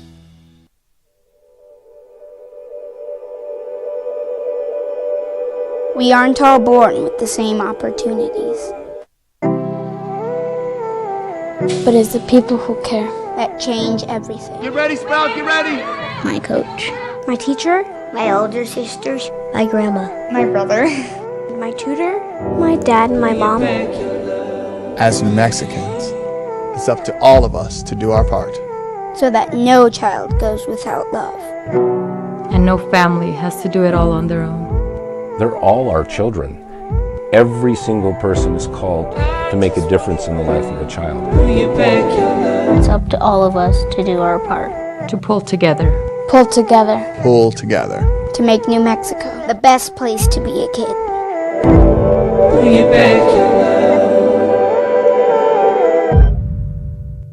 Teenagers love a party, especially during prom and graduation season. Often, alcohol is involved. Some parents think that hosting a party with alcohol in their home will keep the kids safe, but it's wrong and it's illegal. As a parent, to allow your teenagers' underage friends to consume alcohol on your property is a felony. Parents who host lose the most. Don't be a party to teenage drinking. This is a program of the Drug Free Action Alliance. For more information, go to burnco.gov/do-not-host. From communications. I'm loving it. I'm loving it so far. You know, this is what I want to do in life. I kind of decided that early on, maybe around 4th, 5th grade. I decided that this is what I wanted to do. And yeah, like the university's been great in giving me the tools and resources available to me that I can go out and try and do something different, you know, and make a name for myself in a different career path. And the Science Guy podcast was great. You know, first opportunity. Well, I say my first opportunity was my internship at New Mexico PBS, but the Science Guy podcast was a great way to kind of venture into the sports world and deliver a, you know, unadulterated podcasting, you know, with part of that, you see that, and then I'm like, boom. Because I knew, like, oh, Cy Riley. Let's hit him up and see what he's up to. Get him in here and give you the opportunity, man. I appreciate it, and it's going to be a lot of fun. Because, you know, this, contrary to popular belief, not an easy thing to do all the time, and you're already comfortable, locked in, and we're going to have an awesome week. And we were just discussing the NFL draft. And is it a change in philosophy or just this draft class? Because you pull up mock drafts and all the talking heads, the scouts right now, if we just kind of hyper focus in on the top 10 picks, we're seeing maybe one defender go in the top 10. The rest, it's quarterbacks, it's wide receivers, and it's offensive linemen. Is that a trend or just kind of due to this draft class where at least the assumption is the better talent's on the offensive side right now? I think you got to go after what can get you to the Super Bowl, and that's going to be the offense right now. Defensive guys, yeah, it's nice. You know, you're going to have a premier pass rusher, but there's going to be so many of them, where there's going to be that one quarterback from every draft class that's actually going to make it. And then sometimes you take a hit and miss on a wide receiver. But again, the amount of talent, and this goes back to really the development of football players, you know, from Pop Warner into college. And, you know, you see more focus on the offensive side. You know, how many quarterback coaches do you see in the high school, you know, sphere? And then you go into wide receivers and that's interesting because you hear all about 7-on-7. Yeah. And like, well, they're going against someone, but all the 7-on-7 talk, you know, it's a quarterback and wide receivers. I never hear about the DBs that are playing. It's the development of those positions, and so that's kind of where it's taking the turn in these shifts to where you're seeing the draft, because you have all these guys that's been playing the position, been training in these positions for decades now, and then they get to the point where it's like time to go against other guys that are in this position where, you know, you have some DBs that their first choice was a wide receiver, or their first choice was being a running back. You know, they just you know what they always say: defensive back's just a wide receiver who can catch football. see, exactly. Like you get these talks because, you know, again, the money's on the offensive side all the time. So then, if I'm early coming up, I want to make the money. So I'm going to go and I'm going to train in the positions that can make me the most money. That just turns out to be offense. But that's why. Did you try to be a wide receiver? No. I was a tight end. You know what I'm saying? I knew my hands were good though. You know, my hands were good. But that's why, you know, they had me off the ball as a linebacker, not in the dirt. But again, like that's why these premier defensive guys like a Myles Garrett, or even like a cornerback like Jalen Ramsey, when they're that dude because, you know, they've been training as DBs and defenders instead of the other way around, trying to be a wide receiver or a quarterback or a running back, whatever the case may be. Yeah, so just an example, I pulled up Field Yates, his mock draft, ESPN. I run down, it's, of course, you know, quarterback, wide receiver, trade for a quarterback, wide receiver, offensive lineman. And then you get to 8, and you have the Falcons taking Dallas Turner, the edge rusher out of Alabama. Then it's wide receiver, offensive tackle, tight end. And then you get to 13 with the Raiders, and he has a cornerback. Yeah. So 2 defenders in the top 13 picks, 3 overall for Field Yates. So 3 defensive players of the top 15 picks in the NFL draft. And of course, that could change, but I think that highlights what you just ran down. It's you need to find the quarterback, and then the quarterback has to be successful. So how is the quarterback successful? It's protecting him and giving him the offensive weapons. And you can even just look at what Houston did last year for that philosophy. Is they landed C.J. Stroud at number 2, and then they said, you know what? We like Will Anderson Jr. enough that they're going to double up, trade back up, use future assets to get an edge rusher. And so those are 2 of the 3 positions that we just discussed of kind of being the core foundation. It's quarterback, offensive line, and pass rusher. Yeah, you're gonna see this time and time over again. You know, typically the best players fall where the money lies, and so you look at those 3 positions. You know, the offensive line. If you're a premier offensive lineman, you're gonna get paid. You know, a quarterback, you're gonna get paid, and you're gonna see these quarterback duels. I mean, you look at the Super Bowl. It wasn't a matter of Patrick Mahomes versus Brock Purdy. It was a matter of Patrick Mahomes versus the 49ers defense. Whereas in the AFC, it's Patrick Mahomes versus Lamar Jackson, Patrick Mahomes versus Joe Burrow, Patrick Mahomes versus Justin Herbert, or, you know, Trevor Lawrence, or even CJ Stroud. Like, you're going to see it become a QB battle. Which QB can put the most points on the board, given the people that are surrounding them. So, you know, I feel bad for defensive player as a former defensive player. But again, if you're that dude or dog, as we call it, out on the field, on the defensive side of the ball, you're going to make money and you're going to be really good at football. 505-246-0610. That's Sports Animal Hotline and text line this morning. The NFL draft right around the corner, and all the hot topic debate is going to be at the quarterback position. But I do think that opens up some really good value for the teams outside of the top 4 or 5. There's a run on quarterbacks.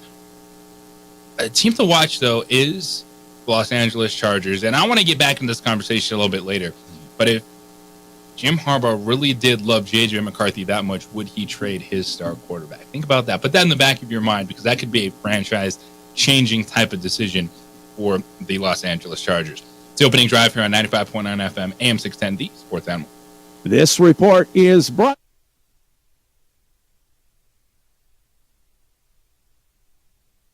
We would like to thank the following sponsors for making this broadcast possible. What's going on, Lobo Nation? Ja'Cory Krosky-Miller here. And I'm Devin Dampier. The Lobo football team's going through some changes, but we're here to stay. We'll put in the work on the field and in the weight room, but we'll need your help off the field. 505 Sports Venture is leading the charge in the NIL space. And you can be part of it. Try this shit better than all my intentions. Locked in shorty, you got my attention. See your baby, I get you the business. Touchdown and pay you a visit. International Protective Services is a proud supporter of ProView Sports and New Mexico Youth Athletics. IPS provides residential and commercial security services in the Albuquerque metro area. For more info, please call 505-897-2420 or visit internationalprotectiveservice.com. ProView Networks would like to thank the following sponsors for making this broadcast possible. Hans Whitler Automotive, German car maintenance and repair in Albuquerque, New Mexico. Call 505-294-7684 or visit hanswhitlerauto.com. Hi, I'm Steve Stucker here for Dr. Robert Melendez and the Juliet Eye Institute. You may remember me like this, but no more. The glasses are gone. I tossed them months ago because of a brand new procedure from Dr. Melendez known as RLE, Refractive Lens Exchange. The latest technology, the best eyesight I've ever had in my life, and you can check it out by clicking on the link in the description right here.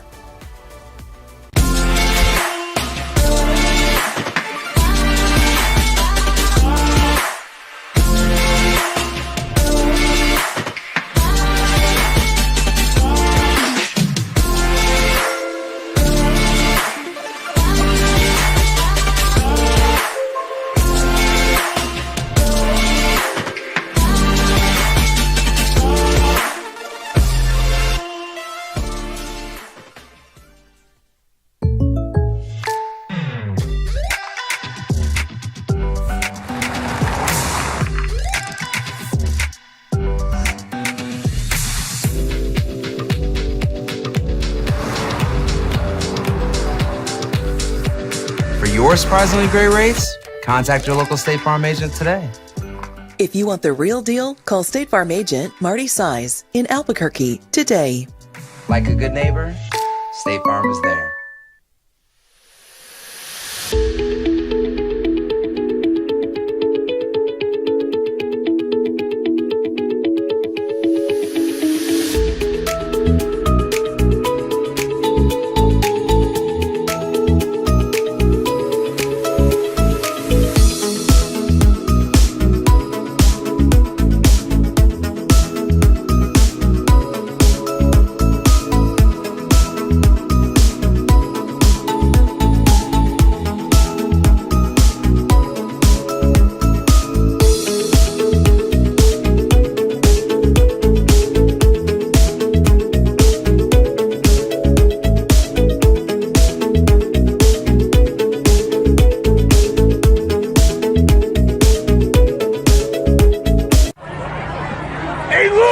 Dwight Goodman! Boom!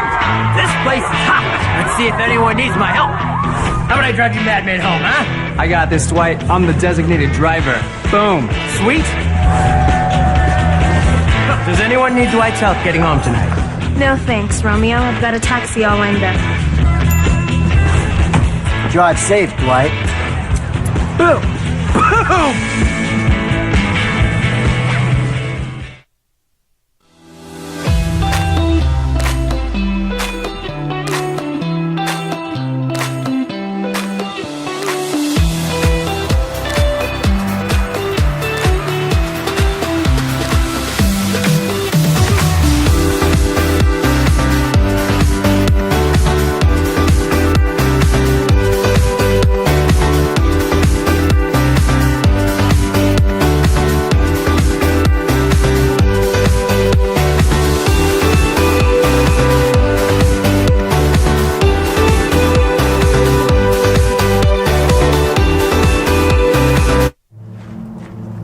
Young driver, this one. Hard to get her out. She'd been drinking. This one. Both of them gone. They'd been drinking, and he drove clear off the road. This was my family. Drunk driver hit us. And my wife and our daughter, they didn't make it. I was born in New Mexico. I grew up on these streets. I got in trouble here, and I fought my way back in Burkia. I love New Mexico, especially the people. Now I'm using my training, tenacity, and energy to fight for you. I'm Adam Oki, lawyer, fighter, and New Mexican. I was a local athlete here in New Mexico, so I'm proud to support your local athletes.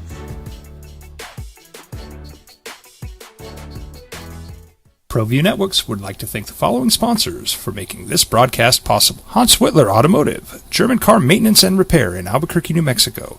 Call 505-294-7684 or visit hanswhitlerauto.com. What's going on, Lobo Nation? Ja'Cory Krosky-Mir here. And I'm Devin Dampier. The Lobo football team's going through some changes, but we're here to stay. We'll put in the work on the field and in the weight room, but we'll need your help off the field. 505 Sports Venture is leading the charge in the NIL space. And you can be part of it. You make my heart better. Try this shit better than all my intentions. Locked in shorty, you got my attention. See your baby, I get you the business. Touchdown and pay you a visit.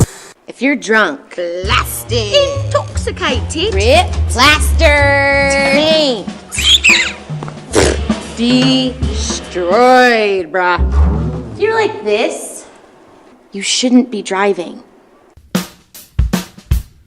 Well, I'm going to the frontier, walking to the cashier, order up a root beer and a number one. Cover it with green stuff, one scoop is not enough. Find a booth is real tough, back by the Duke.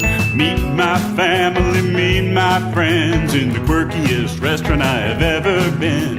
All of Albuquerque's favorite spot, it's the Frontier Restaurant. The Frontier Restaurant is a proud supporter of ProView Networks.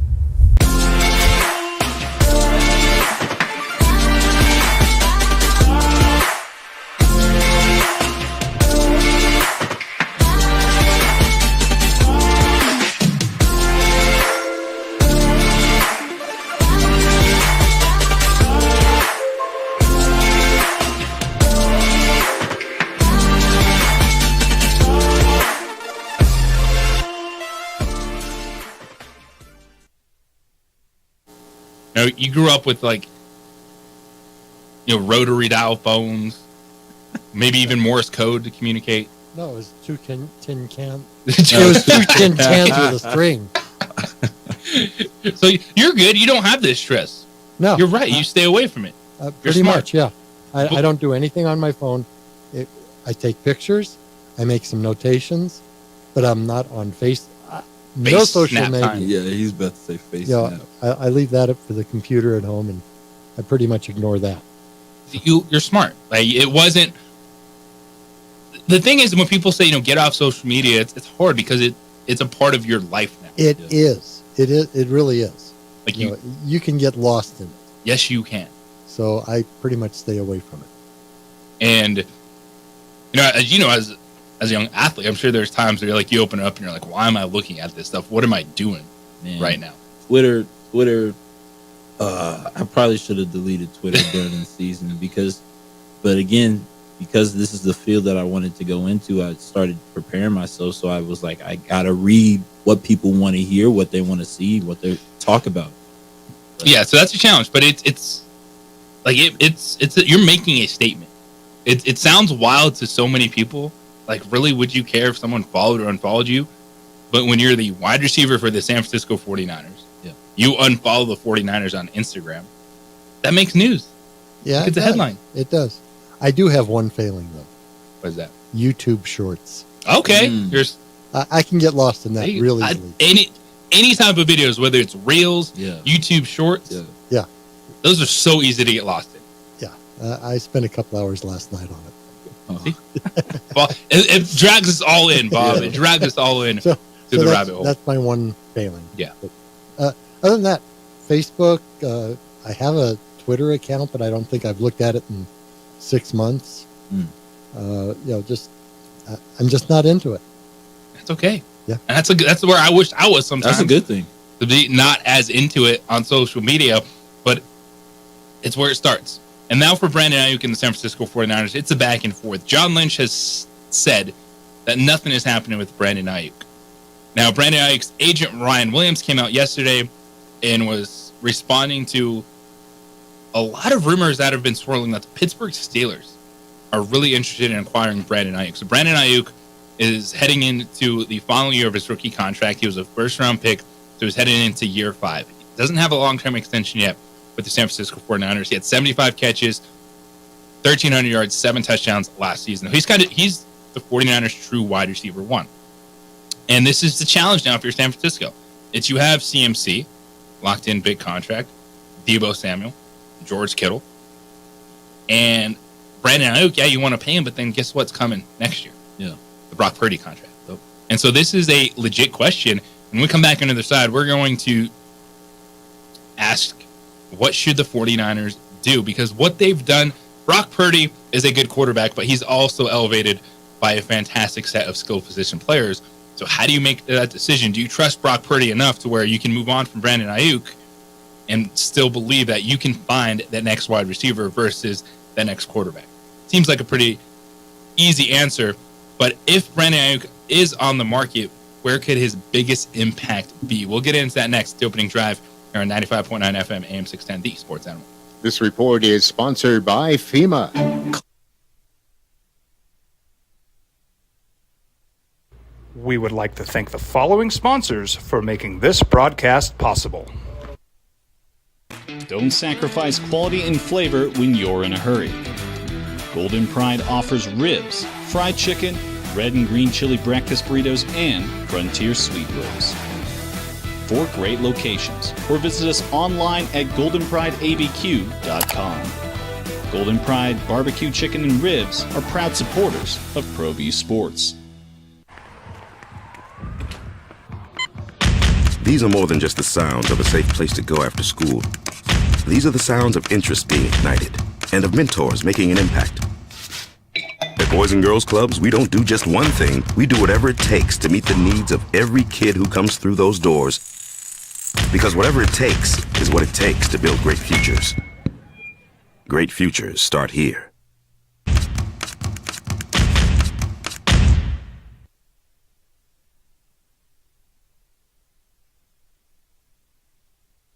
We would like to thank the following sponsors for making this broadcast possible.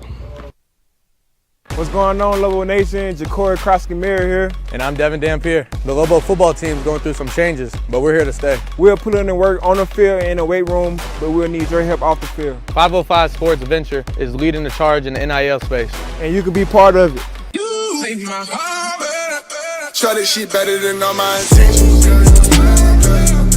I can show that you got my attention. See your baby, I get you the business. Touchdown and pay you a visit. Teenagers love a party, especially during prom and graduation season. Often, alcohol is involved. Some parents think that hosting a party with alcohol in their home will keep the kids safe, but it's wrong and it's illegal. As a parent, to allow your teenagers' underage friends to consume alcohol on your property is a felony. Parents who host lose the most. Don't be a party to teenage drinking. This is a program of the Drug Free Action Alliance. For more information, go to burnco.gov/do-not-host. Hi, my name is Daniel Chavez, and this is my business partner, David Chavez. We are the owners of Indeed Safety. Indeed Safety is a local safety consulting company helping our clients with their safety needs for their projects. One of the things we pride ourselves as a construction safety company is helping our men and women in construction get home safe every day to their families. Indeed Safety is a proud supporter of ProView Network.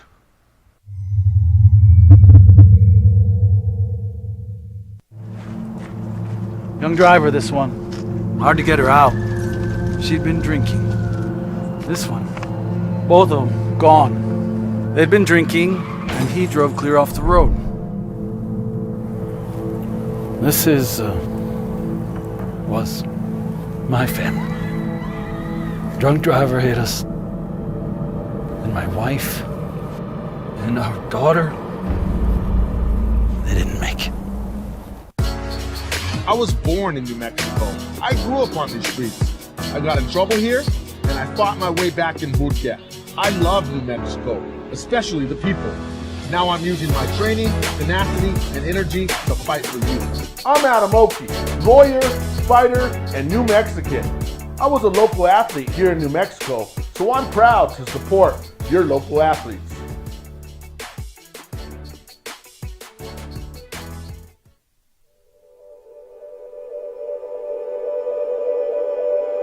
We aren't all born with the same opportunities. But it's the people who care that change everything. Get ready, Spout, get ready! My coach, my teacher, my older sisters, my grandma, my brother, my tutor, my dad, and my mom.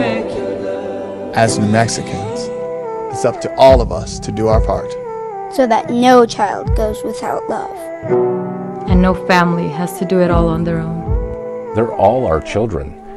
Every single person is called to make a difference in the life of a child. It's up to all of us to do our part. To pull together. Pull together. Pull together. To make New Mexico the best place to be a kid.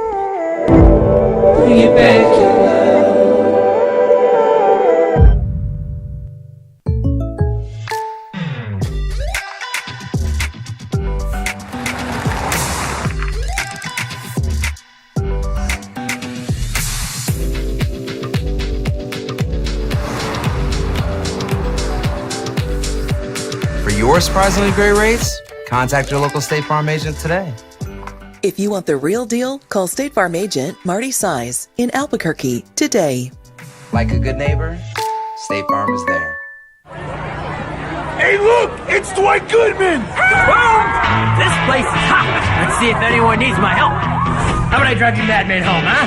I got this, Dwight. I'm the designated driver. Boom. Sweet. Does anyone need Dwight's help getting home tonight? No thanks, Romeo. I've got a taxi all lined up. Drive safe, Dwight. Boom! Boom!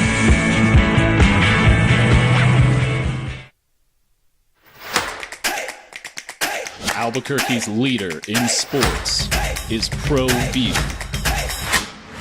From pros to prep. All your favorite action.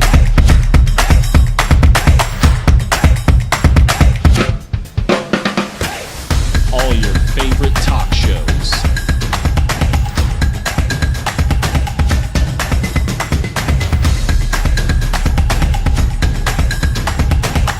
Find it on ProView Networks. We would like to thank the following sponsors for making this broadcast possible.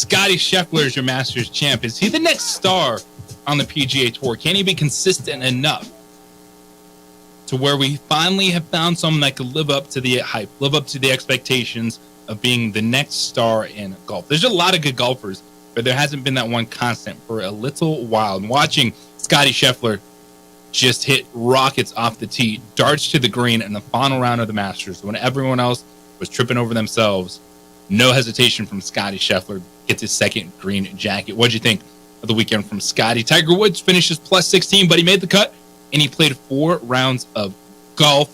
How you feeling about Tiger, who said his goal is to play in every major championship this season? I think we saw the new ceiling for Tiger Woods is make the weekend, but just not enough left in the tank. The NBA playoffs are set. The Western Conference play-in tournament begins tomorrow. You have the Pelicans take on the Lakers. The Kings take on the Warriors. So it's still a chance for both LeBron and Steph to make it into the main draw in the Western Conference. JJ Buck, Cy Riley with you this morning here on the opening drive. And we were just discussing Brandon Ayuk. And Brandon Ayuk looks to be the maybe biggest name on the market. T. Higgins came out over the weekend, the Cincinnati Bengals wide receiver, saying he expects to play this year in Cincinnati. Of course, the Bengals franchise tagged T. Higgins. Haven't signed him to a long-term deal, but that's also a challenge because you got Jamar Chase in there, who's going to have top 3 wide receiver contract. T. Higgins wants to get paid. You already have Joe Burrow locked in under contract.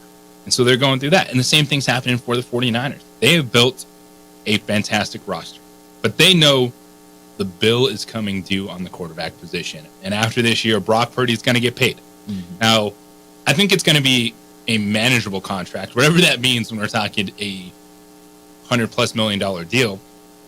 But Brock Purdy, I think we all look at Brock and go, hey, that's a good quarterback, but he's not going to be a top 3 paid quarterback in the league. But still, that changes your books.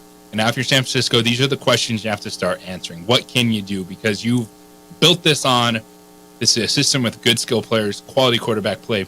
You can go far. Brandon Ayuk now is that question mark as he heads into his 5th year of his contract. He wants an extension. 49ers haven't given him one yet. General Manager John Lynch says, hey, don't worry, we're not moving off Brandon Ayuk. And we unfollowed them on Instagram. That's a little bit of a shot. Ayuk's agent came out over the weekend saying, hey, there's nothing going on, get better sources. But the Pittsburgh Steelers, they're making moves. And you saw the changes they made at the quarterback position. Brought in Russell Wilson, brought in Justin Fields, and they have an opening for a wide receiver 1. And the more noise you hear, I could see the 49ers making the decision to move off Brandon Ayuk, go back in the draft, find another young skill position player, throw Debo, Christian McCaffrey, and George Kittle, and the Steelers continuing to revamp that offense. So Brandon Ayuk in Pittsburgh, how does that sound to you? That sounds amazing. You know, as a Pittsburgh Steelers fan, we've been kind of in a deficit since Antonio Brown's departure. But here's the thing. It makes sense for the 49ers to move off of Brandon Ayuk for two reasons. Number one, this draft class is loaded with wide receivers. So get rid of a wide receiver that's, number one, unhappy. Number two, you can get trade assets for him if you trade him to the Pittsburgh Steelers. Number three, you get his money off the books. You bring in a rookie wide receiver from the draft. You're not paying him as much, and you still have Debo Samuels there in your wide receiver role. Like, you don't need the output that or the pressures that a Brandon Ayuk causes your team. Not saying that he's a bad player or he has these off the field issues or he's not. He has 75 catches for 1,300 yards and 7 touchdowns last year. Like, he's a productive player. He garners a payday, and if you're not willing to pay him, well, then trade him, get your draft capital for him, and then guess what? Go into this draft class that's loaded at the wide receiver position. Get a guy like Xavier Worthy, who ran the 4.21 at the 40-yard combine, who's projected to go where? The Kansas City Chiefs. Why would you let that happen? Yeah, and this one it does make sense because then you're sitting there saying, well, if he's that good, why wouldn't the 49ers just pay him? Why would the Steelers pay him? Well, the Steelers are in a really interesting position this year because they have Russell Wilson for nothing, because the Broncos are picking up the majority of that contract. Justin Fields is still on the end of his rookie deal, so that's not a major cap hit you're taking there. And so it's a chance for the Steelers to revamp a lot of that offense around whoever the quarterback's going to be. Russell Wilson, Justin Fields. Well, Russell Wilson kind of been saying, hey, you're the starter now. Who knows how camp could play out? But Brandon Ayuk to Pittsburgh, you don't have a lot wrapped up in the quarterback position. You're trying to get that immediate spark with whoever is your starting quarterback. And all of a sudden, you have Brandon Ayuk, George Pickens, who I think could be a really solid number 2 wide receiver, Pat Freiermuth, Najee Harris, solid, consistent running back. And the Steelers, from a team that you've been watching in the last few years, going, man, where's the offense coming from? Yeah. And all of a sudden, there's some upside we haven't seen in a little while. And our defense is still playing lights out. You have TJ Watt that's going to be in the conversation for Defensive Player of the Year. I think he was robbed, but we're not getting into that. You're going to have these guys that on the defensive side of the ball that consistently show up and play good defense, even when the offense is struggling, and have been willing the Steelers to victories. So this year is going to be a unique position for them. If they're able to get Brandon Ayuk, it'll be even better.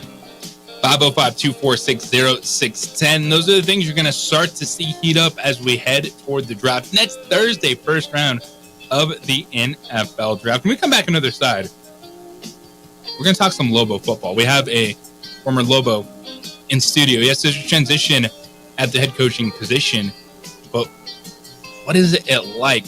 Early expectations, spring practice going on now for UNM. There's some also news of players that have committed to the University of New Mexico. Also just life as a student athlete in the new era of college athletics. We're going to dive into that. Cy Riley, JJ Buckets opening drive here on 95.9 FM, AM 610, the Sports House.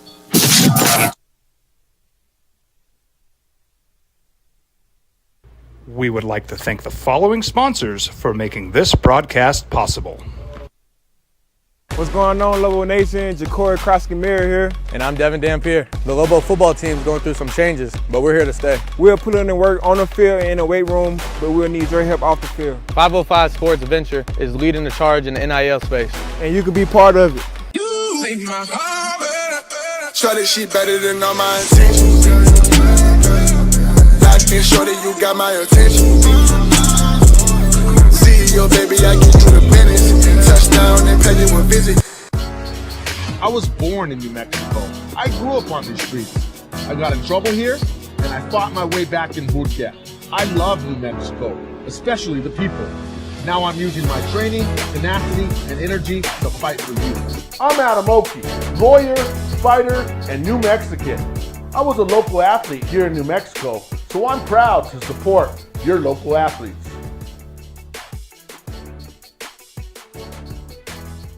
If you're drunk, blasted, Intoxicated, rip, plastered, destroyed, bruh. If you're like this, you shouldn't be driving.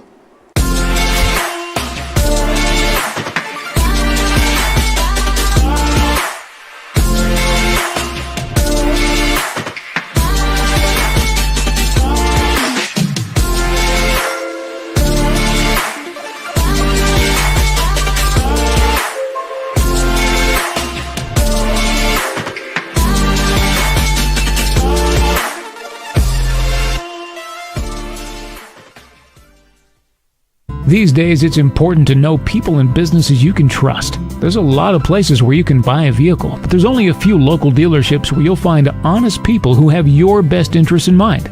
And Fiesta Kia is one of them. We've been helping our neighbors save money and drive dependable cars for years, and we'd love to help you. With new Kias arriving daily, you'll love our selection and the peace of mind you'll get driving a Kia from Fiesta. So stop by and see us today at Fiesta Kia on Lomas, or just start driving now at fiestakia.com. Teenagers love a party, especially during prom and graduation season. Often, alcohol is involved. Some parents think that hosting a party with alcohol in their home will keep the kids safe, but it's wrong and it's illegal. As a parent, to allow your teenagers' underage friends to consume alcohol on your property is a felony. Parents who host lose the most. Don't be a party to teenage drinking. This is a program of the Drug Free Action Alliance. For more information, go to burnco.gov/do-not-host.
Now, voted the best sports show in New Mexico for 5 years running. It's the OD in the AM with 3-time New Mexico Sportscaster of the Year, Jeff Symbieta and JJ Buck.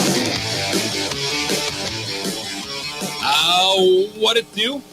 Happy Monday morning, everyone. What weekend it was. It is great. 80 degrees, Masters were on. Yesterday was also really fun in NBA. I liked how they stacked it for the final day of the regular season. Everyone was in action. Now, we knew the 10 playoff teams from each conference, but there were still some spots up for grabs, especially in the Western Conference. You go into the final day of the regular season, there are 3 teams tied for first place: Oklahoma City, Denver, and Minnesota. OKC ends up being your number 1 seed in the Western Conference, followed by Denver and Minnesota. Scottie Scheffler puts on his second green jacket. Tiger Woods plus 16. Well, made the weekend and finished 4 rounds of golf. And of course, looking ahead, the countdown is on to the NFL draft. It is next Thursday, but you're going to see stories really start to heat up over the next week or so about trades, player movement, first-round quarterbacks, and much, much more. JJ Buck joined by Cy Riley this morning. He's going to be hanging out with us this week. Just wrapped up playing 4 years of football at the University of New Mexico. He's trying out this communications thing, this broadcasting thing. Has an itch for it, and I really appreciate him coming in, hanging out with us this week. With Bob Walpole. Bob back behind the glass. Bobcat. Yes, sir. The favorite. Try to be. Appreciate you hanging out. Symbieta has some bull business meetings this week, so we're taking you the way. A lot of fun here on the OD.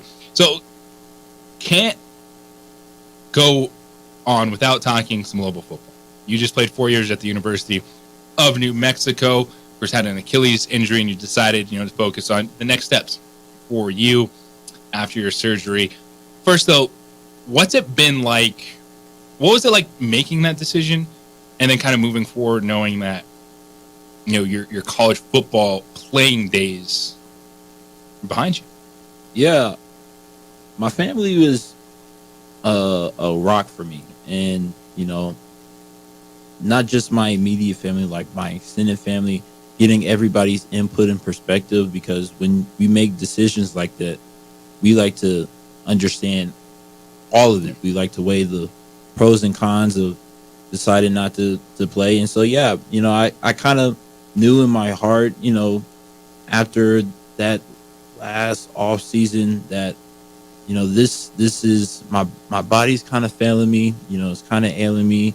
I'm looking at the long-term, scope of things. And I just decided kind of like in August, okay, we're going to go day by day, and we're going to see what happens. And, I was, my teammates knew kind of, where I was at with the progress. It was kind of a recurring joke because, you didn't want to believe that this was going to happen, but, I decided to make that next step. And, I had everything kind of that I wanted out of the entire experience. You know, you take a guy from Inglewood, California, who really, you know, I had an older brother who played college football, and you know, being able to learn from what it's like to be in the day to day from him, and you know, come here and go to Las Vegas my freshman year and play a football season out there. Yeah, so that was so you commit to university. Yeah, you're a true freshman. Your first. Yeah, how about this? When I committed to the University of New Mexico, I had not been here on a visit because my visit was canceled because of COVID. I had not seen any weight room or training staff, or I didn't even know, you know, when we're doing these Zoom meetings and Coach G is explaining what the process is going to be like, you know, in terms of testing and all these things and tents and setup. I had no idea what I was looking forward to, you know, like walking in there. You know, we've got to go through the tunnel. I'm in my head. I'm picturing the scenario of a tunnel or what the campus might look like, the facility. Yeah, and then I just show up and I just get adjusted, and that's kind of like how I've always been. You know, I just show up and do what's expected of me, and you know, So what kept you, I guess, on board with that decision? You know, the world changed for all of us. Yeah. You know, during that time, like it threw all of us curveballs, things that we were not expecting, especially you. Yeah. You know, you're still a kid just wrapping up high school, and then still saying yes to the unknown. Like, why was it UNM that year saying, "Hey, this is where I'm going"? I had a great relationship with Coach Christian, who's now the special teams coordinator at Oregon State. You know, he came into my home. We visited. We talked off the phone. I call him recruiting coordinator. He was good people to him. You know, he was family to him. So, you know, in my discussions with him and our family, he was just a great guy. And I was like, you know what? I kind of want to go where him. And then it just happened coincidentally. I was down in San Diego State, you know, attending their games as a recruit. And then, you know, Coach Long happened to come to UNM, and then just so happened that Coach G, you know, came from ASU to UNM. Took over the job. Coach Christian came from Fresno State to UNM. So it was just, you know, kind of everything lined up. Yeah. So I was like, you know what? I don't need to. It's almost like The Bachelor, you know, or Love Is Blind. Like, do you take it? Do you say I do to, you know, sight unseen or whatever? Like, I was like, you know, let's just do it. Like, I think that says a lot about who those guys were as people too. Yeah. The character that, you know, you trusted them. Yeah. And, you know, the football side of it. Like, I think a lot, even Lobo fans will look at, you know, Coach Gonzalez and that staff, and good people invest in the community, just understood, you know, you don't win enough games and things are going to happen. But I think that it does highlight, you know, the character side of it and how important that still is. And you played 4 years at UNM.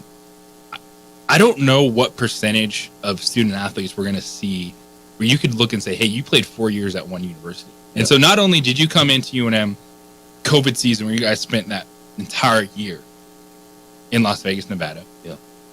You also went through 4 years and college athletics changed. Did a 180. Like, we're talking transfer portal. Yeah. We're talking NIL. What was it like being a student athlete? You know, you're trying to live your day-to-day life, go to class, be prepared for football, do everything that you need to do. And then all of a sudden, they're hitting you with all these new options. What was it like trying to navigate all those things, and then being someone that doesn't enter the transfer portal? Like, that's like a rare thing now. It's fun. It's fun because if you're certain in the decision that you make to a university that you make with your teammates, to the coaches that you decide to sign on with, then it doesn't move me enough to leave. And I was getting the playing time, you know, I was getting the relationships that I wanted. I was getting the experiences that I wanted. And, you know, for some guys, they don't get that. And I understand 1,000% as to why you hit the transfer portal. Not only, well, it's a little bit different now because you have NIL involved, but beforehand you were looking, okay, what's it going to take for me to get on the field so I have a shot to go to the next level? Now it's, what do I need? What can I get in monetarily wise, from a different university that I'm not getting from this university? So that's kind of a little bit of the difference, but it makes sense because the NCAA makes so much money off of the athletes. So I have no problem telling, one of my teammates who's like, "Oh, Sai, I'm kind of thinking about transferring." I'm like, "Bro, go do whatever it is that you got to do. Number one, to secure your bag, quote unquote, because this is a once in a lifetime opportunity. There's not going to be another time that you can get paid for your play unless you're going to the NFL, unless you're going overseas and you're playing basketball. There's not going to be another chance for you to make the type of money based off of your play or even just being in college." So I think that's a little bit of a difference that people are, looking at us and kind of questioning, why are we, leaving and doing things? Well, it's the same thing as, NFL players or basketball players. If you're not satisfied with the amount of money that, you should be getting compared to what the team is offering you or the organization is offering you, well, then you're going to go look to secure your means. So, yeah, that's a little bit about the NIL and transfer portal and why it happens the way that it happens now. When we come back on the other side, I want to get Sai's thoughts on, should it be year-to-year free agency for college athletics? Because right now the transfer portal, with some of the rulings that have come down, like you could really play at 4 different schools in 4 years if you wanted to. And then the impact of NIL, like it's here, but as we're learning over the weekend, not everyone is getting the same exact thing. Is that just, hey, you have to understand the business side of it, or could that cause issues for teams moving forward? He's Sai Riley, former Lobo linebacker. JJ Buck. It is the opening drive here on 95.9 FM, AM 610, the Sports Animal. Travis Kelce's girlfriend. Travis!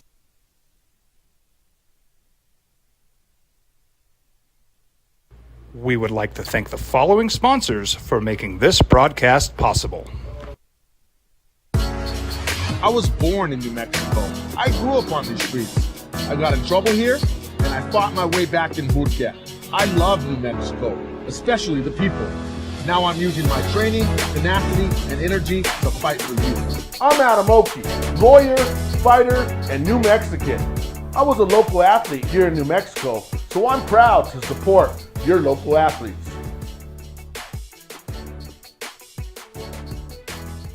What's going on, Lobo Nation? Ja'Cory Krosky-Mir here. And I'm Devin Dampier. The Lobo football team's going through some changes, but we're here to stay. We'll put in the work on the field and in the weight room, but we'll need your help off the field. 505 Sports Venture is leading the charge in the NIL space.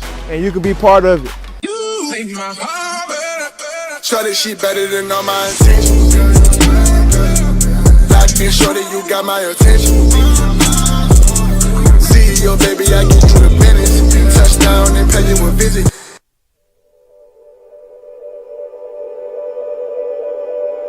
We aren't all born with the same opportunities. But it's the people who care that change everything. Get ready, Sprout, get ready! My coach. My teacher. My older sisters. My grandma. My brother. My tutor. My dad and my mom. As New Mexicans, it's up to all of us to do our part. So that no child goes without love. And no family has to do it all on their own. They're all our children. Every single person is called to make a difference in the life of a child. It's up to all of us to do our part. To pull together. Pull together. Pull together. To make New Mexico the best place to be a kid.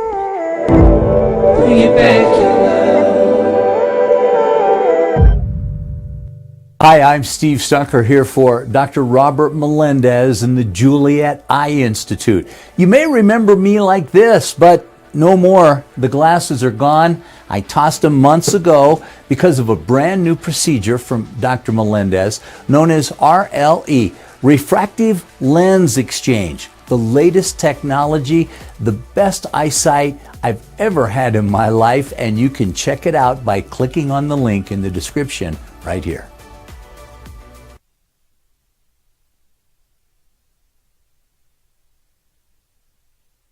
We would like to thank the following sponsors for making this broadcast possible.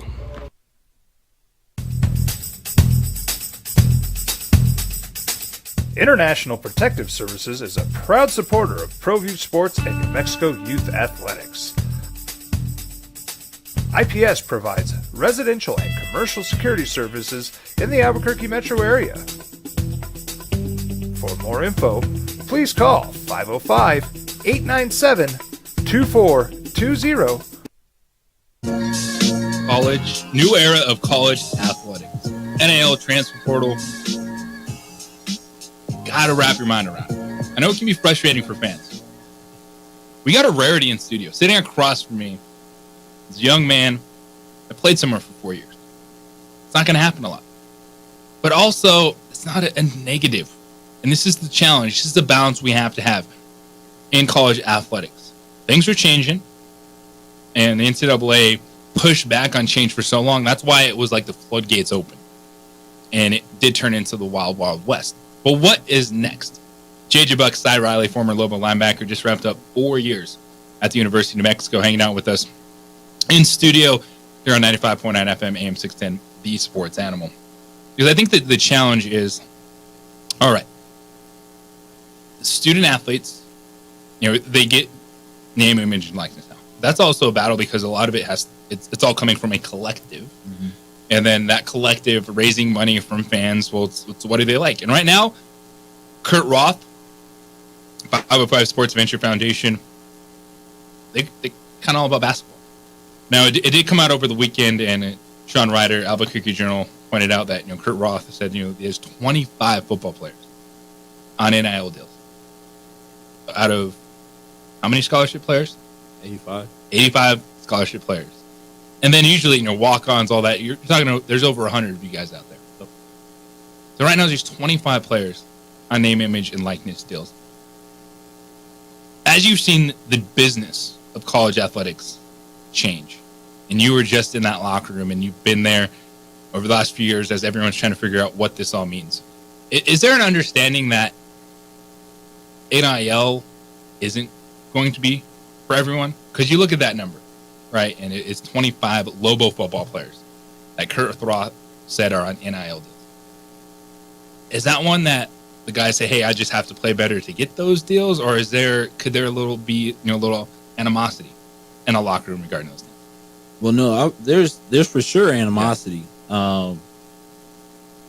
There was a situation last year that I won't get into, where guys in the locker room were very, against certain guys, and for the money that they were making. My whole thing is, again, I'm not gonna be the one to step on your bag. I'm not gonna be the one to tax your pockets, to look at them and be like, "Hey, man, you shouldn't be." No, I'm not doing that. But is your play warranted of that? Is the way that you practice warranted of that? Is the way that you are around your teammates warranted that amount of money that you're getting, that you're receiving, just to play here and do the same things that I'm doing, maybe even less? No. So, again, you do get that in the team, but that's everywhere. There are going to be people that are jealous of the things that you have going on, the opportunities that you have, that you make. And so, 25 out of 85 is not a lot. But again, I would look at those 25 players that are receiving money, and if their production on the field is warranted to, the amount of funds that they're receiving, and it's not all the same number. Some of them get more than the others within those 25. So again, are you the best football player that you can be? And then 10 times out of 10, if you're a great football player, you're going to get compensated, especially now. Yeah. And that is a huge challenge, because I think because all that's talked about is NIL money. And so even just from a fan standpoint, it's understanding that not everyone's getting paid, but then it feels like if you're not in the NIL game, you can't be in the game. Mm-hmm. And so that's the challenge. And especially look at it just from a football perspective, it's how do you build and compete when it just seems like so much is on NIL? And I really appreciate your stance on this, because this is one that I'm with you. I think college athletes getting extra money on top is fine, because for a lot of these players, this is when they're going to be most marketable. Yeah. And as you laid out, this is the one time you can really bank on it, because coming back, signing autographs, you're never going to be able to make as much money as you are when you're that dude right now. Yep. That man or woman on the field doing whatever it is you may do. But I think that's also the challenge, is because you have collectives then that are giving out a set amount of money before a lot of these people even do anything on the field, just to secure your talents. And I think that's the challenge is, as college athletics, in all the student athletes, they're like, hey, we deserve more. Okay. But then what's the other side to it? Because when you're talking about professional athletes, they're signing contract, right? They're signing 3-4 year deals. And right now, it's all 1 year deals. Now it goes both ways, because coaches can say, hey man, you're not playing well, we're going to pull your scholarship. So I guess, how do you find that in between? It's or do we have to do all of us? Do we have to take a step back and realize that college athletics is now just kind of a 1 year game? Well, no, it for sure is a 1 year game. I think the easiest way for that within a collective to monitor that, and even teammates, it's number one, incentives, and number two, there's some type of structure. So you can't just be free willy-nilly doing whatever, and like miss failing classes or, not hurt. Like, there's got to be some type of structure to these contracts, or it's not like you're just taking money for free and then you could be like a 6-figure dude and not even doesn't earn his way into the starting lineup. Exactly. So you got to be some type of incentives and expectations on those contracts. I think a prime example of that would have been Reggie Bush. Like, I still have a problem, and a lot of players have a problem with the Heisman Trust not giving Reggie Bush his Heisman back, because he was doing this before he was making NIL, before it was even a thing. And what's the problem with him trying to make money off of his play compared to, USC and the NCAA making hundreds of millions of dollars based off something that he's doing, the work that he's put in? So that's where incentives come in. If you're this guy, if you really wanted to embrace a more professional model, it's understanding that, hey, all right, here's your NIL deal with us. Yep. And you could make more based on your playing time, in etc. In the NFL, and going back, the NFL just instated this pay per play. Yeah. So Brock Purdy, even though his base was, I don't know, $300,000, it wasn't a lot. Because of the amount of snaps that he's played, he made almost $1 million just based off of this amount of snaps that he played.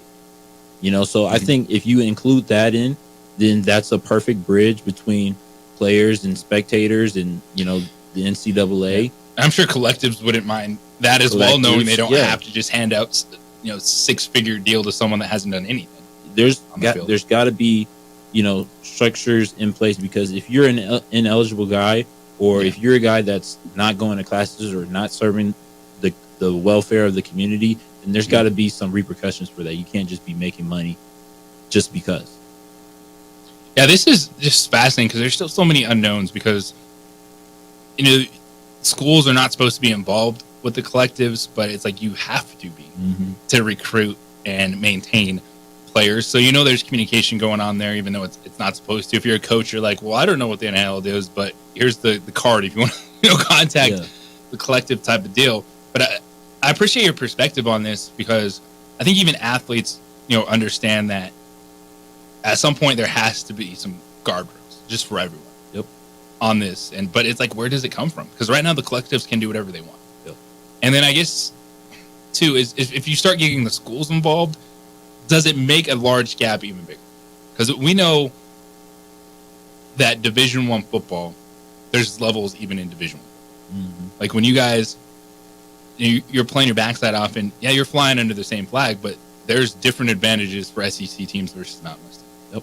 And then you get into that is how do you maintain somewhat of a fair balance with NIL collectives? Do the schools get involved? Because SEC, Big Ten, they have all that TV money. They're paying coaches, assistant coaches over $1 million and all that. So it's just a lot to wrap your head around. With all this stuff. No, it is. And that's the beauty of doing something new, at least trying something new, and not taking advantage of players, you know, that's been going on for decades now, you know, like allowing players to receive money, but also the schools have been earning more money as well, you know, and I guess that's the beauty of the collective and trying to marry that together. And, you know, when I'm a player, if I'm a player in the portal right now, it's not, you know, number one, can I get snap time? But I think what's the same on the same step as that is how much money am I getting, you know? And I feel like that's a valid question, a fair question, because again, if it's not on the school, if it's on the collective, well, then you can kind of have some separation between the two. 505-246-0610. You're getting inside information from a guy that lived it, that went through it. And we spent so much time talking about the evolution of this process. And as fans, you're trying to wrap your head around the new normal. And the new normal is teams having dramatic changes year in and year out. And that can be good and that can be bad, because sometimes the good is, well, if you're struggling, you can revamp a lot on your team. But also, if you're pretty good, you're going to lose some of your better players. And it's finding that balance in between. But it also starts with the core.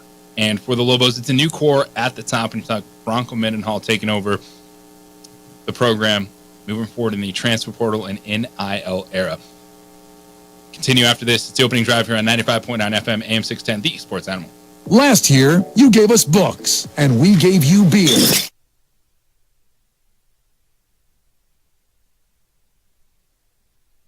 We would like to thank the following sponsors for making this broadcast possible.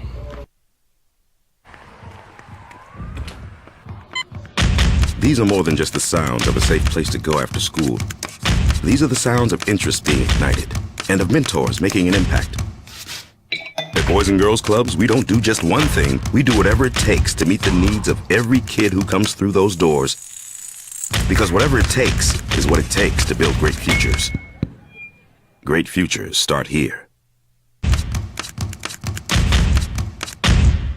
What's going on, Lobo Nation? Ja'Cory Krosky-Miller here. And I'm Devin Dampier. The Lobo football team's going through some changes, but we're here to stay. We'll put in the work on the field and in the weight room, but we'll need your help off the field. 505 Sports Venture is leading the charge in the NIL space. And you can be part of it.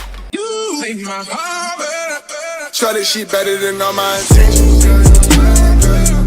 Like and shorty, you got my attention. CEO, baby, I get you the business. Touchdown and pay you a visit.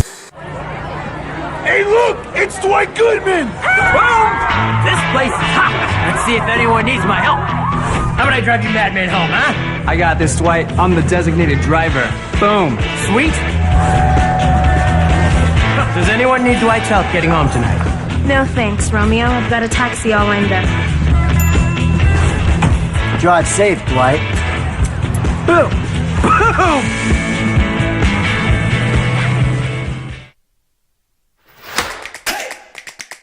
Albuquerque's leader in sports is ProView. From pros to prep,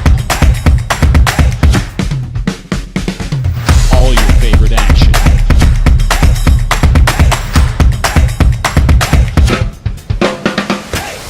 All your favorite talk shows.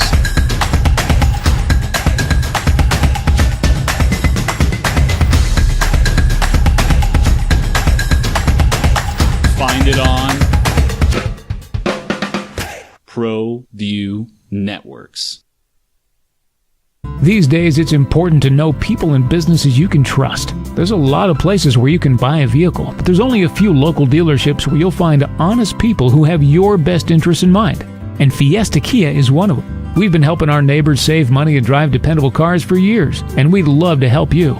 With new Kias arriving daily, you'll love our selection and the peace of mind you'll get driving a Kia from Fiesta. So stop by and see us today at Fiesta Kia on Lomas, or just start driving now at fiestakia.com. What's going on, Lobo Nation? Ja'Cory Krosky-Miller here. And I'm Devin Dampier. The Lobo football team's going through some changes, but we're here to stay. We'll put in the work on the field and in the weight room, but we'll need your help off the field. 505 Sports Venture is leading the charge in the NIL space. And you can be part of it. Shorty, she better than all my intentions. And shorty, you got my attention. CEO, baby, I get you the business. Touchdown and pay you a visit.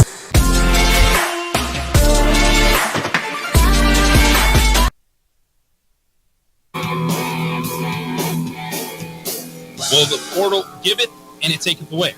It's life. And you are seeing coaches, well, they'll be honest about NIL at times, but they understand there's no more complaining. Like, if you want to be successful in college athletics, it's here.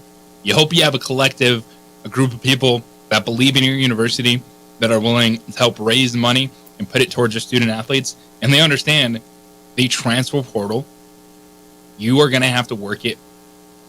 And there's no off season. There's not. Like, you have to be looking at the portal. We're looking at men's and women's college basketball right now. There's over 1,000 players in each portal. And football, spring ends, and some players say, hey, this isn't for me. Coaching staff don't quite mesh. You jump in the portal. And it's the way it is, and you just hope you can come out on top more times than not. It's the opening drive here on 95.9 FM, AM 610. The Sports Animal, G.I.G. Buck, by Cy Riley. He just got out of that. Just got off the football field. Spent 4 years at the University of New Mexico. Now he's taking new steps. And he enjoys broadcasting. And I was like, hey, you want to come hang out in the morning for a little bit? He's like, absolutely. And I appreciate it, because getting people to come do this show at 7 a.m., it's not as easy as you think. So I appreciate you waking up, coming in. And I do think this conversation especially hits home in Albuquerque. The Lobos, college football Division I athletics, like, it's the biggest thing. It's what the fans have the biggest interaction to. And I'm sure you watched it, with basketball and what they did this season and how that rallies everyone. And I think the excitement moving forward, it's hard when you move on from a coach like Danny Gonzalez, who was such a great dude. And he lived and died with Albuquerque, with New Mexico. That's the business side of it. Now Bronco Mendenhall comes in, and I've had some interaction with Bronco Mendenhall, and you made the decision based on injuries, to move on. You had one more year you could have played. But what do you think of just kind of the attitude that Mendenhall brings to the program, and as you talk about this, the buy-in moving forward for Lobo football? I love Coach Mendenhall, and our early conversations with each other, I was up front with him and he was up front with me. And in all honesty, he is such a great guy and leader for this football team. And it's going to be a bit of an adjustment. I know Lobo Nation, Lobo fans, especially on Twitter, they're like, oh, how do I read this guy? Like, what is he excited about? Coach Mendenhall is very excited, very thrilled. He's hyper focused. Yes, hyper focused. He knows what job got to be done, and he's putting the onus on the players. I think one thing that you'll hear is the willingness of the players and the willingness of the team. As long as the players are willing to buy into what he's teaching them, and do the things that he's asking of them, because they are going to be hard. They've been very hard. From my conversations with, my former teammates, a lot of them, it's just an exciting time. I'm happy for him. I'm happy for his family. I'm happy for the players to have a different voice. I'm happy for these new guys that are coming to experience what it's like to wear the Lobo shield and be in this town, in the city, in the state. It's just a unique experience, and Coach Mendenhall is a unique man, and this is just going to be an absolute thrill for football season. Yeah, it's going to be interesting too. To have an off season, we haven't been here in a while. Yeah, where at least one position, Devin Dampier, like he's quarterback, he's a starting quarterback, exciting player. And I'm trying to think back. I don't know the last off season where you actually pointed to the dude and said, "Hey, that's our starting quarterback." Yeah, it's been a little while. Yeah, at the University of Mexico, so that's a good step. To at least have that position locked in, and then to see who's going to emerge. Because last year, we're sitting here and no one was looking at an Alabama State trio. Ja'Cory Krosky, Merritt, Hickson, Tito Stafford as being that impactful. Yeah, and so you just never know, and that's kind of the beauty of the offseason and the work that you're putting in. And news did come out over the weekend that former BYU quarterback Sol J but Peters committed to UNM. He actually did play in that stadium. He was the starting quarterback for BYU back in 2022. He played that was the lone start of the season as BYU beat SMU 24-23 in the New Mexico Bowl, but he was a dual threat player. BYU tried to move him to running back in 2023, but he left the program after that, sat out the 2023 season. So there's a dual threat guy coming into the program. It kind of goes back to Portal was always portaling, right? And you have a guy that's been, in the BYU. He knows Coach Mendenhall's. It's a big thing that built that place. Like he knows. He already knows what the expectation is. So I think it's going to be great to have, him and Devin compete for it. And maybe this is something, unique where, Devin starts out, or you have both of them play at the same time, or, it's just a competition. I love competition. Yeah. And I think that's why, Sol J decided to come here, is because he wanted to compete for, the starting spot. Devin's an absolute dog out on the field. I love that man. Playing with him, he's also just such a joy to be around. I can't say enough good things about Devin. I called him my nephew. So, he's just been a very great teammate, great football player, exciting football player. Lobo Nation has, really lucked out with having both of these guys on their team. And come the football season, it's going to be on. And I think that's big, too, just to have that consistency at quarterback. And when you have a coaching change, everything is on the table. Because, that it's not just a head coach, but it's his assistants. It's like those are various people that brought you in. You have a relationship with this assistant coach that recruited you.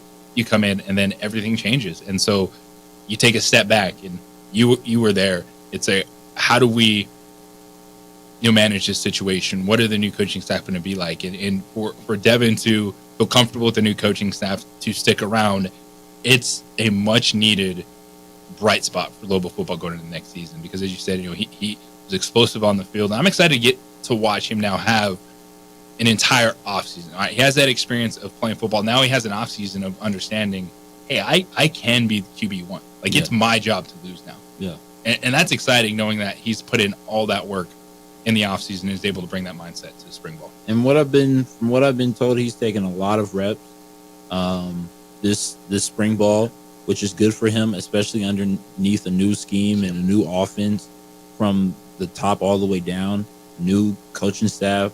So it's very, very pivotal for him to get these reps during spring ball. And, time will tell. Time will tell what it looks like, what the offense, how it's going to be led, But I understand that Devin's just going to be the dude that's out there on the field, giving it all that he's got, time in and time out. Like, I there's so many memories that are just flooding back to me of watching this man, and it's just like, dang, like he's that dude, and it's going to be a great competition between him and SJ. So I'm here for it. Yeah, it's something to look forward to for spring ball rolling on, and they do have the spring game coming up on Saturday. Yep, 1:00, University Stadium, and go out there, see what the Lobos have been working on. If this spring, I'm going to try to get out there, have some conversations this week, try to touch base with some of the coaches, get an idea of what's going on, because when it's spring and it's new, man, like this is, you just laid it out. Like, this is so important. If you can lay enough of a foundation right now, so you have your summer workouts, everyone's listed, and then you come back for fall, yeah, and you can pick up with those schemes and stuff.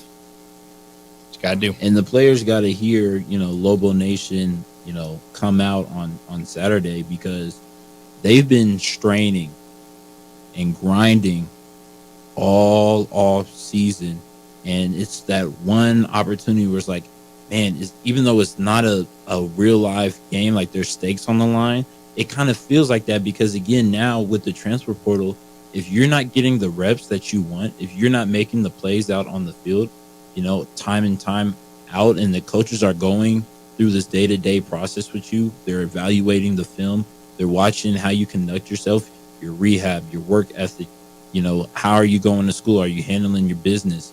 If you're not doing the things that you need to do during this time, and then come on Saturday, you're not playing up to the expectation that they have for you, extreme expectations that they have for you, well, then you're going to probably find yourself, looking on the outside in. And is that a place that you want to be? Probably not. You want to be in the thick of it with your teammates. So this is going to be a very pivotal Saturday. And I think that the more people that come out will just stress that enough, the amount of urgency that these players need to be having when they're out there on the field. 505-246-0610, the Sports Animal Hotline and text line this morning. Another thing that happened over the weekend, UFC 300 and Holly Holm. What happened, and will we see her in the octagon again? That's coming up next here on the Sports Animal. This is Bill Wright.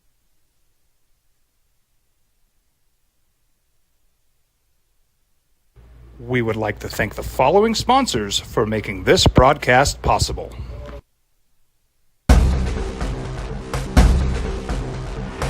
A burglary takes place in the United States approximately every 15 seconds. International Protective Service is your answer for commercial and residential security in all of Albuquerque. IPS will work with your monitoring company for fast, reliable response times. You can rest easy knowing you, your family, or your company is watched over by International Protective Service.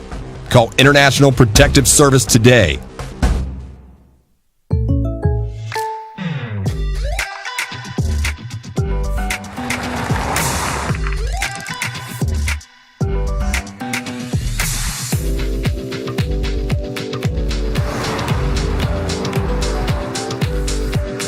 Your surprisingly great rates? Contact your local State Farm agent today.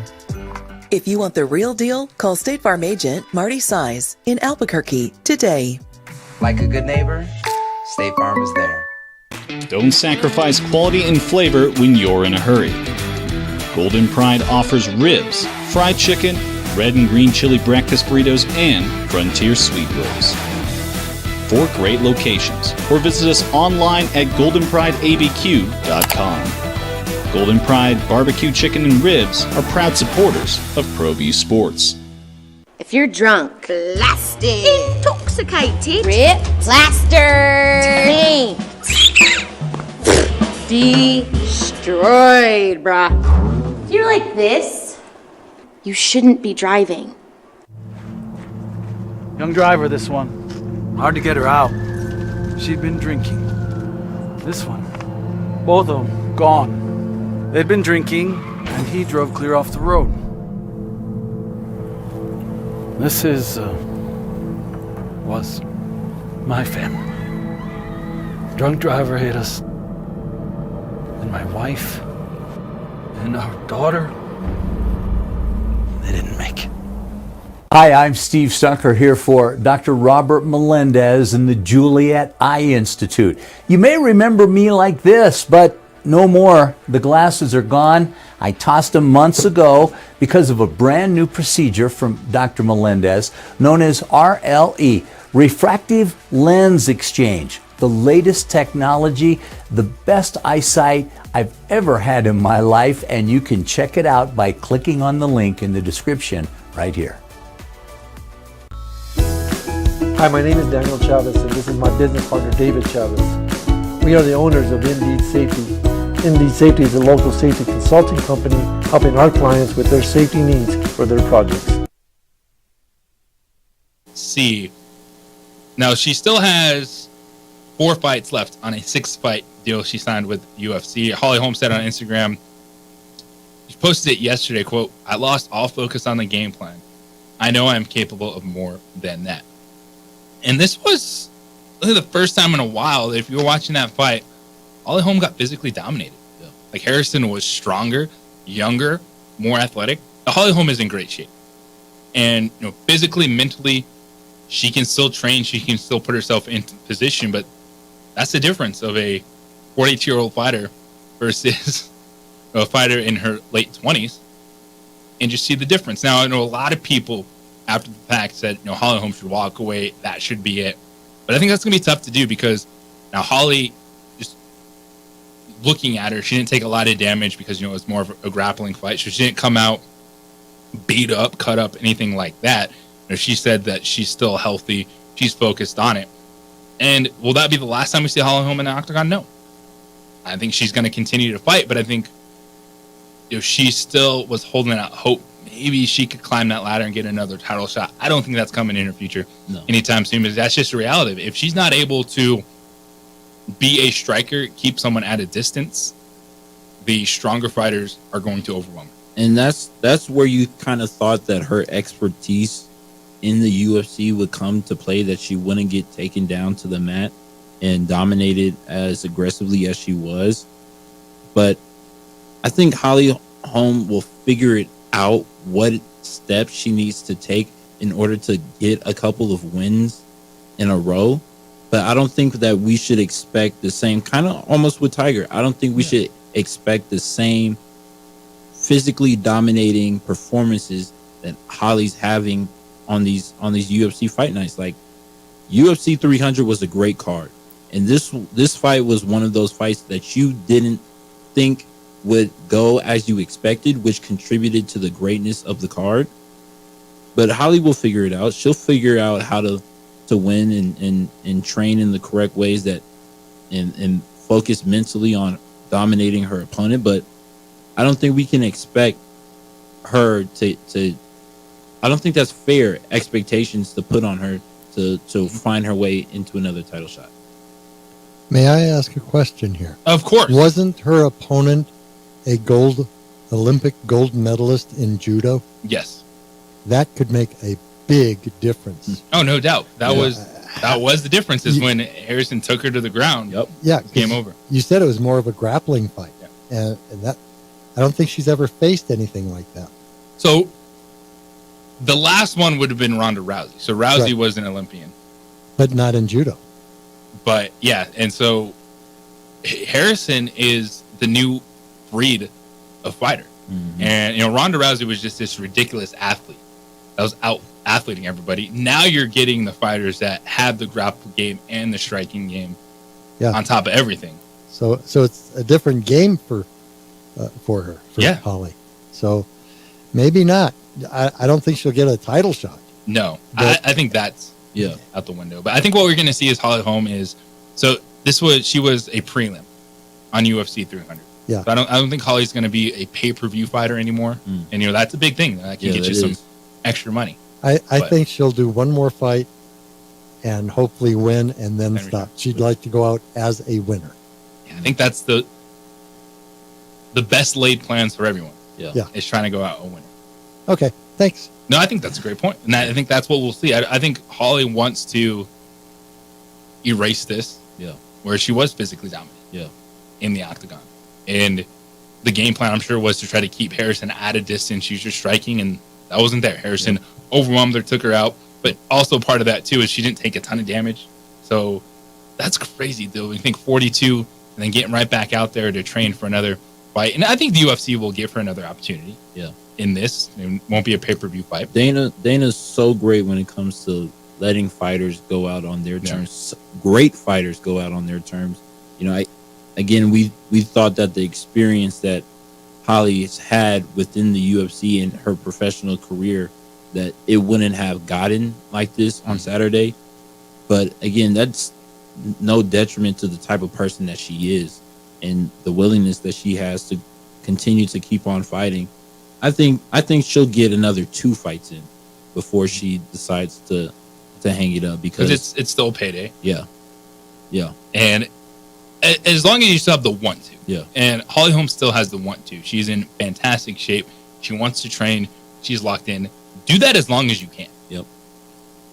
And especially in a sport that is that difficult. And it's to your point on Dana White, it's right. Like, Holly Holm hasn't been a huge factor over the last few years. Mm-hmm. But she played a gigantic role in the rise of women's MMA, because Ronda Rousey set the foundation. Yep. Rousey was unbelievable. She was must-watch UFC. Yep. Like, you were buying the pay-per-views with Rousey just to see how fast she was going to submit someone. It's like throwback to Mike Tyson. When people were like, Mike Tyson's going to knock you out in 20 seconds. That's the effect that Ronda Rousey had. Then Holly Holm came in and said, hey, this game on the women's side can just be as technical as it does on the men's side. And then so you saw the striking ability of Holly Holm. And And you started to see the evolution of women's MMA. And, Amanda Nunes come in and be a double champ. And now what we're seeing across the board. So Holly played a gigantic role in the next step of women's MMA in the UFC. And I'm right there with you. And I think Dana White will give her a couple more opportunities. Now, they can cut bait at any time on these contracts. Yeah. But it's that point that you made.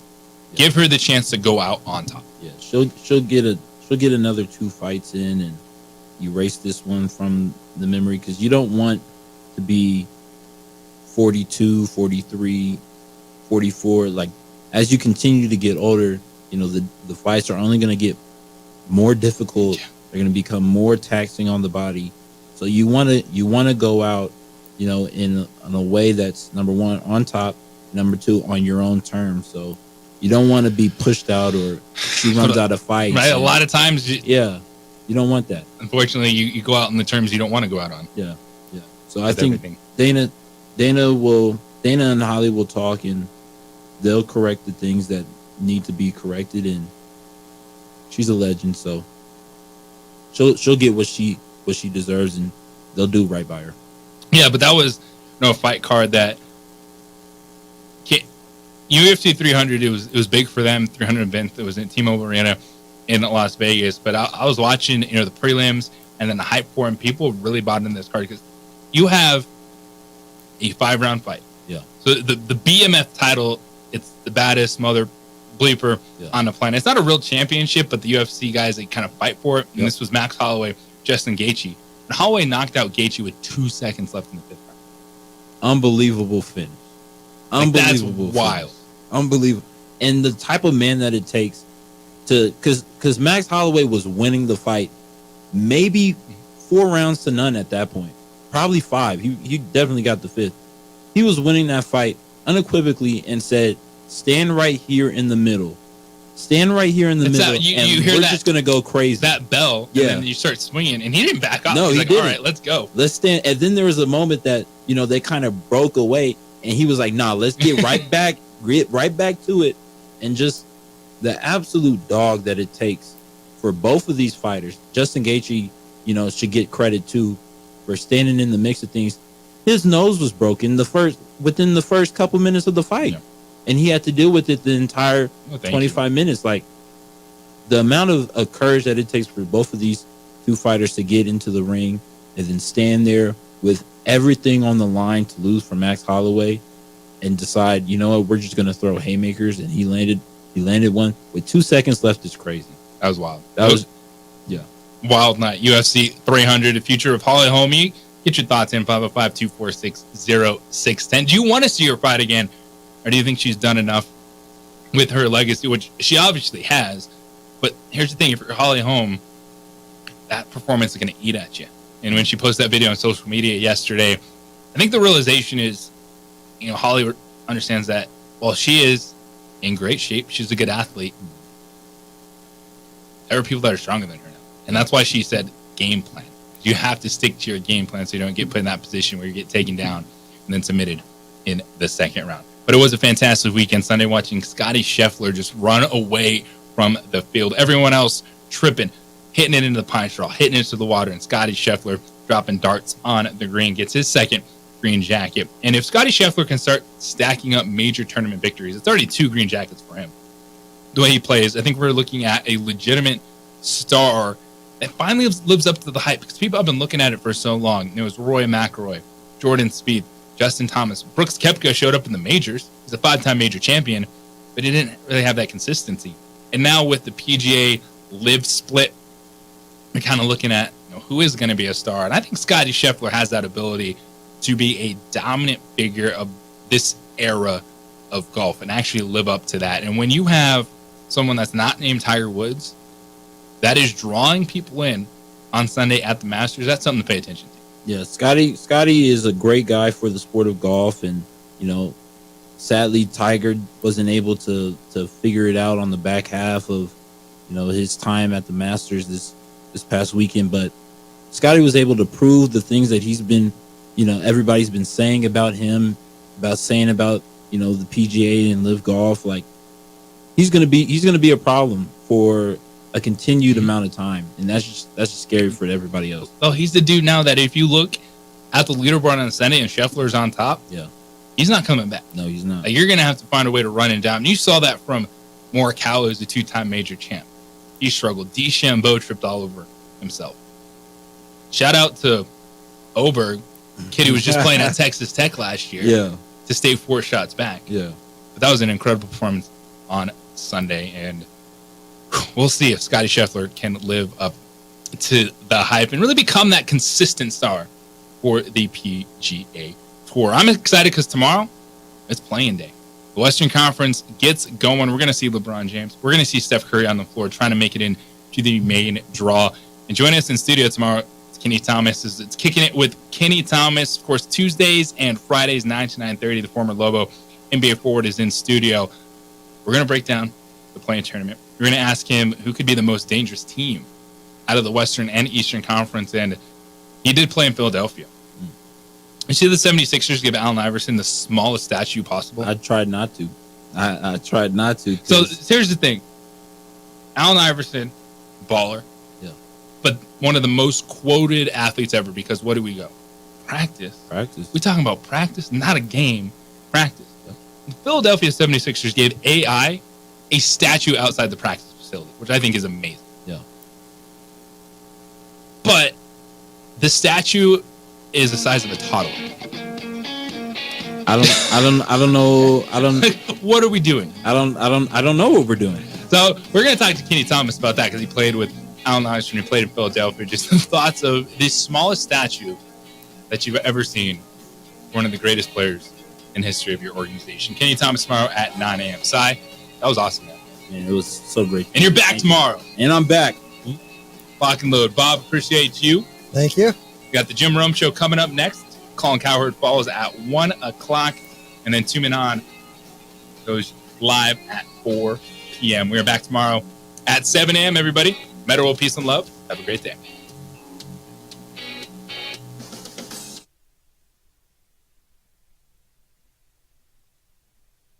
We would like to thank the following sponsors for making this broadcast possible.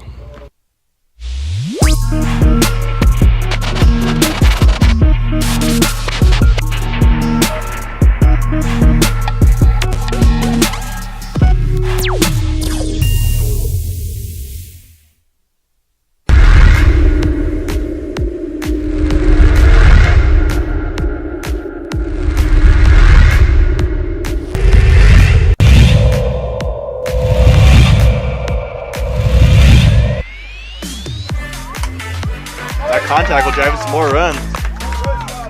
Make it 2-0. 3-0, good base riding.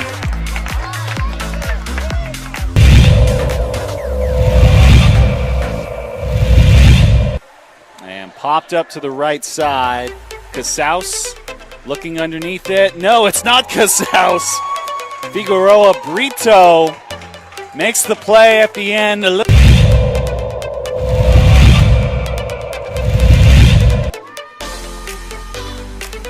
Upstairs, that's a ball, and on the wild pitch.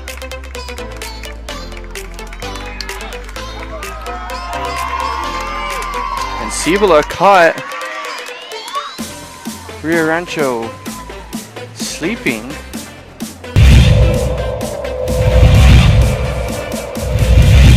One still.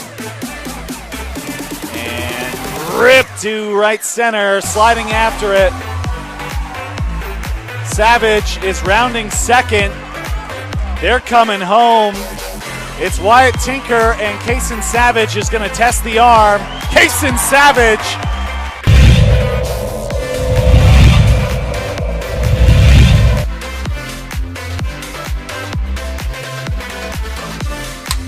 Oh, it's hitting the air to center field pretty deep and gone. A 3-run homer for Zeta Olivera, and just like that, it's 4-0 Cougars.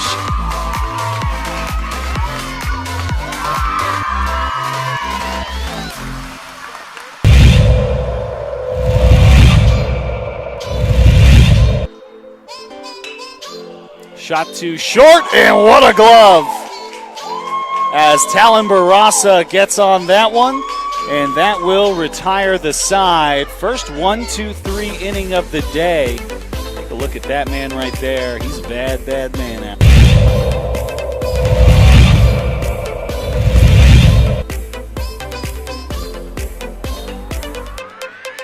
That might drop. And that is it. Tyler Wright scores. And number 11, Jacob Segato, knocks in the game-winning run.